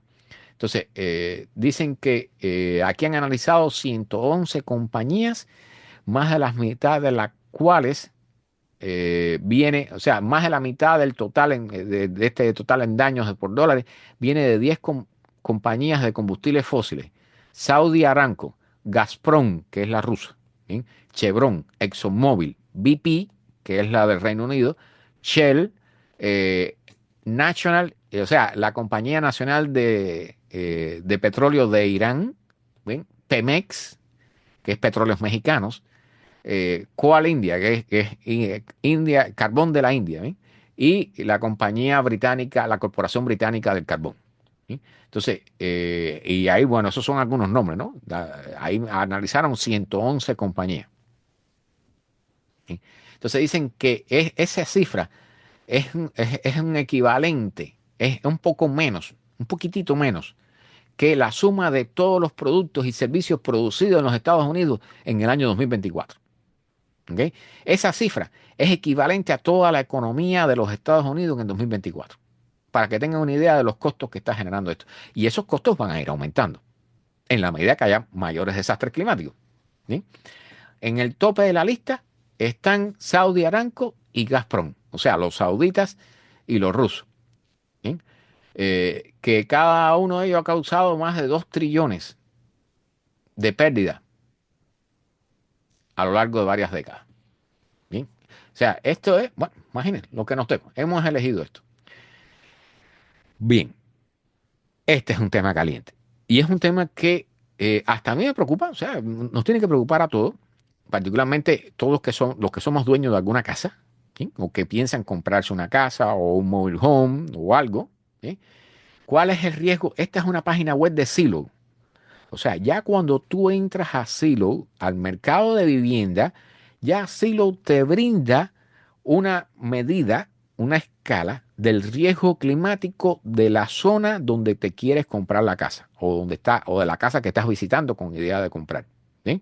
Entonces, ¿cuál es el riesgo climático? La data de riesgo climático que tienes que tener en cuenta a la hora de comprar una casa. Entonces, esto lleva a un análisis que es muy sencillo. ¿Bien? Cuando ustedes ven ya, o sea, cualquier dato, y aquí vamos a poner un ejemplo, aquí está el ejemplo, mírenlo aquí, ¿bien? Así sale, porque lo busqué antes de hacer el programa, incluso lo busqué, ¿bien? Así mismo salen en la aplicación en el teléfono, ¿bien? ¿Cuáles son los riesgos climáticos? Entonces, para una casa te dice con respecto a las inundaciones, a la posibilidad de incendios en la zona, los vientos fuertes que pueda haber en la zona y la calidad del aire, ¿bien? Entonces, eso tiene una clasificación que está a nivel de 10, cada uno de esos 4 factores. Si tú tocas en ello, entonces te da una extensión, ¿no? Te abre mayor cantidad de datos. ¿Qué te sirve esto? Bueno, si tú quieres comprar una casa, tú vas, la visitas, pero tienes la dirección. Entras a la aplicación de Zillow en el teléfono y allí obtienes estos datos y tienes una idea de qué tipo de seguro vas a necesitar comprarte, lo cual te va a dar una idea de cuánto pudiera costarte el seguro de esa casa. Escuchen esto, ¿bien? Porque esto es sumamente importante. Esto nos dice 2 cosas. Una es que los riesgos climáticos están llegando a tal punto donde ya las compañías de los realtors, de estas compañías que se dedican a vender y comprar casas, bueno, ya tienen que dar los datos. Ya tienen que darlo. Porque las pérdidas son tan grandes que ya no hay forma de disimularlo. No hay forma de decirle al cliente, no, esta casa está de lo más bien, como todo el que ha comprado una casa tarde o temprano le ha sucedido, ¿no? La casa está de lo más bonita, pintadita, y cuando tú llevas unos años viviendo ahí te das cuenta que tiraron los cables mal, que pusieron un tomacorriente al revés, o que no pintaron bien, o que no pegaron bien algo, o que no abrieron el huequito donde tenían que abrirlo. Bien, entonces, con respecto al tema climático, los realtors y las compañías y los dueños también, todos llevan años y años y años hasta ahora, han estado ocultando este problema de los peligros climáticos en cada una de las zonas. Por ejemplo, se los voy a decir por si conocen a alguien al respecto. Busquen artículos en internet sobre Cape Coral. Se escribe Cape Coral. Bien, aquí en el oeste de la Florida. Ese lugar, te lo dicen así porque lo he leído. Ese es un lugar donde nunca debió construirse un asentamiento humano. ¿Por qué? Porque una vez que entre el primer huracán que entre de golpe por ahí va a arrasar con la quinta y con los mangos porque el terreno es sumamente bajo. Entonces, imagínense ya cuando esas casas comiencen a tener este este cuadrito que le dice cuáles son los riesgos climáticos, ¿cuántas personas estarán interesadas en comprar una casa allí? ¿Cuánto van a bajar los precios de la casa en esa zona? ¿Sí? No solo allí, van a comenzar a bajar en otros lados. Dicho sea de paso, esto es algo que ya estaba ocurriendo, porque para nadie debe ser un secreto, porque lo hemos dicho aquí un montón de veces, que los ricos están vendiendo sus casitas en la costa este de la Florida y están comprando en el pequeño Haití, que es la zona más alta de Miami. ¿Verdad? Bueno, que dicho sea de paso, ese proceso se le llama como gentrificación. Eso viene sucediendo hace tiempo, pero era un secreto a voces. Bien, estaba escondidito ahí. Pero ahora ya no se puede esconder más. Y les digo, cuando ya estamos en un punto donde ya las aplicaciones y las compañías que se dedican a la venta de casas tienen que decirte ya que el riesgo que hay para esa casa te va a costar tanto en seguro, por ejemplo, o vas a tener tantas posibilidades de que tu casa sea destruida de aquí a 30 años, por ejemplo. Entonces, ojo, aquellos que niegan el calentamiento global van a tener que despertar, porque si van a comprarse una casita y no tienen esta información o no saben que está disponible allí, en primer lugar, no van a tener idea de cuánto les va a costar el seguro, si es que consiguen alguno, dicho sea de paso. Bien, porque estamos a ese punto también. Pero en segundo punto, esos que niegan el calentamiento global, cuando se encuentren esto, no lo van a usar, no lo van a tener en cuenta para rebajarle un poco el precio a la casa. Jejeje, o hello, como decía una amiga mía. Bueno, miren a dónde estamos llegando. Bien, entonces, esto es en la página web o en la aplicación de Zillow, que es una página, es un sistema que usan muchísimas personas para buscar a la hora de comprar casas o de vender casas, ¿bien? O incluso también hay para rentas y todo eso, ¿bien? Entonces, esta data está siendo suministrada por una compañía que se llama First Street, calle primera, ¿no? Que se dedica a eso, a asesorar en riesgos climáticos.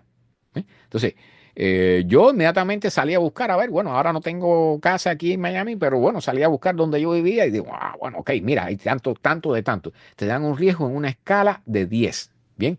6 de 10, 4 de 10, 2 de 10, 7 de 10.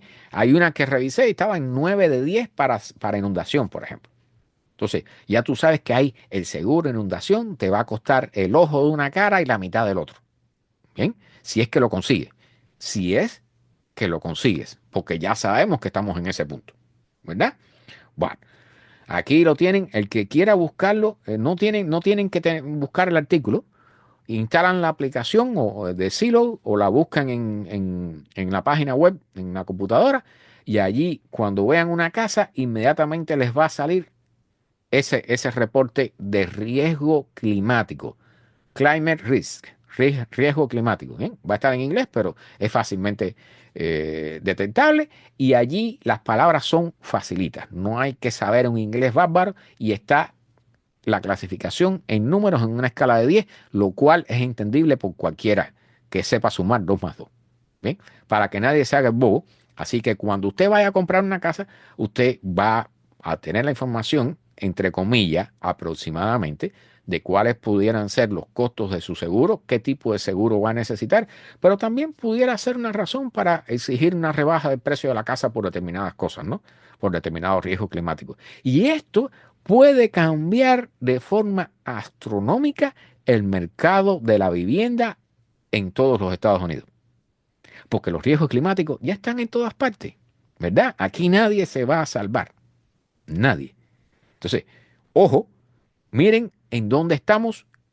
A casi a mitad del 2025 ya estamos poniendo los riesgos climáticos a la hora de comprar una propiedad, a la hora de vender una propiedad o a la hora de rentar una propiedad en los Estados Unidos. ¿Sí? Esto, por supuesto, tiene que irse distribuyendo a todas partes del planeta donde haya mercado, ¿no? Porque los pobres africanos ya saben, ¿no? Pero para los que tienen propiedades en todas partes del planeta, esto tarde o temprano va a ocupar su lugar. No por mucho tiempo, porque después de esto que viene la destrucción de los mercados de las casas, porque cuando comience de verdad a subir el nivel del mar, que ojalá que no lleguemos a un evento catastrófico, ojalá que no, Bien, recuerden que por ahí andan el glaciar del día final en la Antártida y la AMOC que a lo mejor le da por detenerse. O sea, ojalá que no lleguemos a un punto catastrófico instantáneo, ¿no? Como le digo así, con respecto a la historia geológica del planeta. Ojalá que no. Pero tarde o temprano, este es un primer signo de cómo está avanzando la cosa. Bien, importante. Bien, hablando del metano. Y me queda aquí dos noticias. Hablando del metano, estamos justo a tiempo. Tenemos 10 minutos, tenemos 5 minutos para cada noticia. Esta es una noticia que me eriza los pelos, ahora los tengo erizados cuando hablo de esto. ¿Bien? El problema con el permafrost, que he explicado aquí muchas veces, el derretimiento del permafrost, que no es otra cosa que el suelo congelado durante más de 2 años. ¿Bien? Cuando el permafrost, que dicho sea de paso, el permafrost, ese suelo congelado que hay en la taiga rusa, en el norte de Rusia, en el norte de Canadá, Groenlandia, en Alaska, ¿bien? Ese suelo congelado lleva miles o decenas de miles de años congelado. Entonces, debajo de ese hielo, de ese suelo, hay un montón de materia orgánica, árboles, plantas, animalitos, mamuts, etcétera, etcétera, etcétera. ¿Sí? Nada de eso se ha descompuesto porque está congelado. Entonces, como ahora estamos subiendo la temperatura a la atmósfera del planeta, el permafrost se está descongelando. Bien, no les traigo la imagen hoy, pero por ahí están los huecos esos famosos que están explosiones de metano que están ocurriendo en Siberia, ¿bien? Y en otros lugares. Bien, dentro de este tema se incluyen los lagos. ¿Bien? Dicho sea de paso, hay lagos que están apareciendo producto del derretimiento del permafrost. ¿Sí? Pero aquí, este grupo científico se enfocó, y por eso les pongo esta foto aquí, vamos a decir, le reduzco un poquito la escala para que puedan verla completa. ¿Sí? Esta es la superficie de un lago helado. ¿Bien? Entonces, esto es creo que es en Suecia. Bueno, en Europa. La superficie de un lago helado. Y esto que ven aquí, para aquellos que lo escuchan, que nos escuchan en un podcast o en la emisora de radio, esto parece como si algo hubiera salido del hielo hacia arriba y hubiera abierto un hueco en el hielo. ¿Bien? Y quedan como cuando, por ejemplo, cuando tú abres una lata o rompes un pedazo de cartón o algo con un hueco, te quedan unas lenguas hacia afuera. Bueno, así es lo que estamos viendo. ¿Bien? ¿Qué cosa es esto? Bueno, es un salidero de metano. O sea, los científicos saben que los lagos, en el fondo del mar, del océano y en el permafrost se está liberando metano. Pero la idea que teníamos hasta ahora es que en los lagos el metano se liberaba en forma de bolsas. O sea, salía una gran burbuja por aquí, una gran burbuja por allá de vez en cuando y cosas así. ¿Eh? Pero lo que han medido estos científicos cuando comenzaron a analizar este caso, porque esto no se ha congelado, o sea, esto que ven aquí es como una gran tubería que estuviera soplando aire hacia arriba y no dejara que ese lugar se congelara. Esa es la historia. Entonces, lo que han descubierto estos científicos con los equipos adecuados es que estos tuberías, estos huecos en el hielo, no son otra cosa que salideros constantes de metano. Entonces, ya no estamos hablando de unas burbujas que salen de vez en cuando. Estamos hablando de una tubería de metano que está saliendo del fondo del lago. ¿Sí? Entonces, esto es sumamente preocupante porque esto implica, y vamos a agrandar de nuevo el texto para que puedan leerlo si quieren, ¿bien? Y llaman aquí emisiones inesperadamente fuertes de metano. Emisiones inesperadas, es la única palabra que se me ocurre. Inesperadamente fuertes de metano. Han sido detectadas en varias localizaciones en el lago Siljan, en Suecia. Bueno, la cosa es que no es en un solo lugar. ¿Sí? Son varios lugares del lago que están emitiendo cantidades constantes de metano, grandes cantidades de metano, cantidades que los científicos no esperaban detectar. ¿Bien? Y dicho sea de paso, este lago Siljan es un lago que está formado en un cráter, en un antiguo cráter de impacto, que tiene 370 millones de años de antigüedad. O sea, allí impactó un asteroide, un meteorito, algo grande, ¿bien? Y creó esa hendidura en el terreno y ahí se formó un lago. ¿Sí? Entonces, ahora lo que han hecho estos científicos es medir las emisiones de metano. El metano es un gas que es invisible. por ser un gas. ¿Okay? Entonces, hay que tener equipos especializados para eso. Todo eso cuesta. La investigación científica cuesta.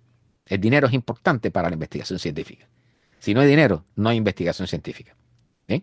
Bueno, la cosa es que han descubierto estas emisiones enormes de metano. Como dicen ellos, no esperaban encontrar emisiones tan grandes. ¿Sí? En lugares muy localizados del lago. ¿Sí? Lo que le llaman puntos calientes. Entonces, ¿cuál es el problema con esto? Que a estas alturas nosotros no teníamos idea de que hubiera emisiones tan grandes de metano en los lagos de Europa. Entonces, esto por extensión, o sea, lo que les queda por averiguar es si en otros lagos está sucediendo lo mismo, en otros lugares como Alaska, en Canadá o en Rusia está sucediendo lo mismo. Si es así, entonces las emisiones de metano que estamos teniendo son decenas o cientos de veces superiores a las que estábamos poniendo en los modelos que nos decían que el clima se está acelerando, el calentamiento climático se está acelerando. Entonces, si esto es así, lo que se estaba acelerando con la idea que teníamos antes, ahora se va a acelerar mucho más. ¿Bien? O sea, esto es un fenómeno que lleva tiempo sucediendo, no es a partir de ahora. Ahora es que nos hemos dado cuenta que está allí. ¿Sí? Pero es una mala noticia, porque esto quiere decir que nuestros modelos no están claros. Bien, importante. Bueno, la noticia final. La noticia final. Y la dejé para el final porque estuve pensando qué dejo para el final, el metano o esta noticia. ¿Bien? Un estudio dice que los cultivos más críticos a nivel planetario están en un riesgo inminente producto del aumento de las temperaturas. Bien, dicen que la seguridad alimentaria global podría estar notablemente impactada por un decline marcado en la diversidad de los cultivos generados por el aumento de las temperaturas si pasamos por encima de 1.5 grados Celsius. ¿Recuerdan esa cifra? Esa cifra viene ¿de dónde? El famoso Acuerdo de París. El Acuerdo de París que dijo que había que limitar el calentamiento a 1.5 grados Celsius por encima de los niveles preindustriales. ¿Qué pasó el año pasado? ¿Con qué temperatura promedio terminó la atmósfera terrestre el año pasado? 1.6. 1.6 grados Celsius por encima de los niveles preindustriales de acuerdo al Instituto Copérnico de la Unión Europea. Entonces, ¿qué nos están diciendo esta gente? Bien, y aquí está el mapita, voy a explicárselos brevemente. Bien, que en la medida que las temperaturas superen, la temperatura a nivel planetario superen el promedio de 1.5 grados Celsius, bien, se va a ir reduciendo la diversidad de cultivos. Los cultivos más importantes para nosotros se van a ir reduciendo, no solo en cantidad, bien, sino también en diversidad. Entonces, ellos mencionan aquí los cultivos más importantes, ¿no? Que es el maíz, el arroz, la papa, sumamente importante. No sé si saben que la papa, escuché decir, no estoy absolutamente seguro, tengo que verificar eso, que la papa permite vivir, o sea, tiene todo lo más importante para la supervivencia. Tú puedes vivir a base de papa no sé cuánto tiempo. Entonces, y la soya también. Entonces, dicen que estos cultivos, los más importantes, bien, pudieran verse muy afectados por la elevación de la temperatura por encima del 1.5 grados Celsius. Entonces, esto, por supuesto, lo primero que afecta son las personas que viven en África y que se están muriendo de hambre. Bien, que dicho sea de paso, todo esto, o sea, la seguridad alimentaria, al igual que la seguridad del agua, ¿entiendes? El suministro del agua, la seguridad de las tierras, el aseguramiento de las tierras de cultivo, bien, todo eso en el futuro, ¿a qué va a llevar? A guerras. Porque todo esto se va a ir reduciendo, se van a ir reduciendo la cantidad de comida que se produce, la cantidad de carne que se produce, la cantidad de agua que puedes extraer, de agua dulce, potable que puedas usar, se va a ir reduciendo. Las tierras de cultivo, bueno, ya dijimos aquí hace unos cuantos programas que más del 50% de las tierras de cultivo se estimaba que estaban dañadas. ¿Bien? Y que estaban produciendo solamente porque se estaba echando fertilizante a borbotones. Vamos hacia una crisis alimentaria. Vamos hacia una crisis del agua dulce. Vamos hacia una crisis de las tierras de cultivo. Vamos a una crisis alimentaria. Y esa es una muy mala noticia, Porque en un mundo que se está calentando cada vez más, como dijimos al inicio con el servicio Copérnico, que llevamos 11 meses consecutivos rompiendo récords de calor en la atmósfera terrestre, bien, esta noticia es un puntillazo. Es una muy mala noticia. La destrucción de los cultivos, la destrucción del sistema alimentario mundial, de la garantía y la seguridad alimentaria a nivel mundial. Bien, lo que está pasando, no sé si han visto las noticias con respecto a la India y Pakistán, que están a punto de caer, se están cayendo a tiro ahí ya, ¿no? Pero todavía no ha empezado una guerra entre ellos. ¿Qué está haciendo la India? Amenazando a Pakistán con suspenderle el agua, con cortarle los ríos, cortarle el suministro de agua. Bien, eso por un lado, vamos a decir, eso es ilegal, es inhumano y es un montón de cosas más. Pero es para que tengan una idea de lo importante que va a ser el agua en el futuro. Ya lo es. Recuerdan que en Egipto, Sudán, Etiopía, estuvieron a punto de irse una guerra por el río Nilo, por el agua del río Nilo, ¿verdad? Esta gente, los indios y los pakistaníes están allí, y los indios y pakistaníes no son los egipcios ni los etiopíes. Los indios y los pakistaníes tienen bombas atómicas. Y ese es el camino que llevamos. Ahora imagínense, si además del agua, si te quitan el agua, te quitan la comida, te quitan la agricultura. Y esto viene en todas partes, porque hemos mencionado aquí en programas pasados el problema con el agua del río Colorado, que ya estamos teniendo discusiones con los mexicanos. Y hay discusiones entre varios estados de los Estados Unidos sobre la cantidad de agua que va a tener cada estado del río Colorado, ¿verdad? Y eso va a estar pasando en todas partes. Y esa es la parte fea con que vamos a terminar la charla. Bien. Entonces, aquí, por supuesto, la parte final del artículo, opciones para adaptación y mitigación, que sí, va a haber que hacerlo. Va a haber que adaptarse, ¿bien? Siempre que sea posible. Siempre que no se llegue a un extremo donde ya no sea más adaptable. ¿Bien? Y mitigar, que es reducir los efectos. Bueno, todo eso va a haber que hacerlo. Sí, por supuesto. Es importante. Pero la mitigación más importante que deberíamos hacer es reducir la emisión de gases de efecto invernadero. No lo estamos haciendo. Seguimos concentrados en la política, en el dinero, en la economía, en la ideología, en lo militar, en la religión, en cualquier tipo de cosas de esas, pero en el cambio climático no. Y ese define si nuestro planeta va a ser habitable para las próximas generaciones o no. Vamos a dejarlo aquí. Gracias a todos por participar. Gracias a los que se resintonizaron con la caída de la internet. Gracias por los likes, por los corazoncitos. Gracias por los comentarios. Bien, gracias por participar. Recuerden que todas estas charlas se quedan aquí en Facebook durante un mes, porque Facebook cambió la política, pero van a estar permanentemente en Spotify en forma de podcast. Van a estar permanentemente en nuestro canal de YouTube, que se llama GWF for Miami, bien, que no es una marca de zapatos, bien, es Global Warming Miami, y están en nuestra emisora de radio, Radio Ciencia 21. La pueden encontrar, es online, la pueden escuchar las 24 horas, la buscan en Google, ¿bien? Buscan Radio Ciencia 21, ahí la tienen disponible las 24 horas del día. Ahí están tanto estos programas de la crisis climática como las transmisiones que hacemos los miércoles sobre noticias, astronomía, ciencias y tecnología. Gracias a todos por estar por acá. Les deseo un feliz de lo que queda del fin de semana, porque ya es domingo en la noche. ¿Sí? Y nos vemos. Nos vemos el miércoles. Los invito a estar el miércoles con nosotros aquí en una transmisión más de noticias, astronomía, ciencia y tecnología. Y nada. Chao y que descansen.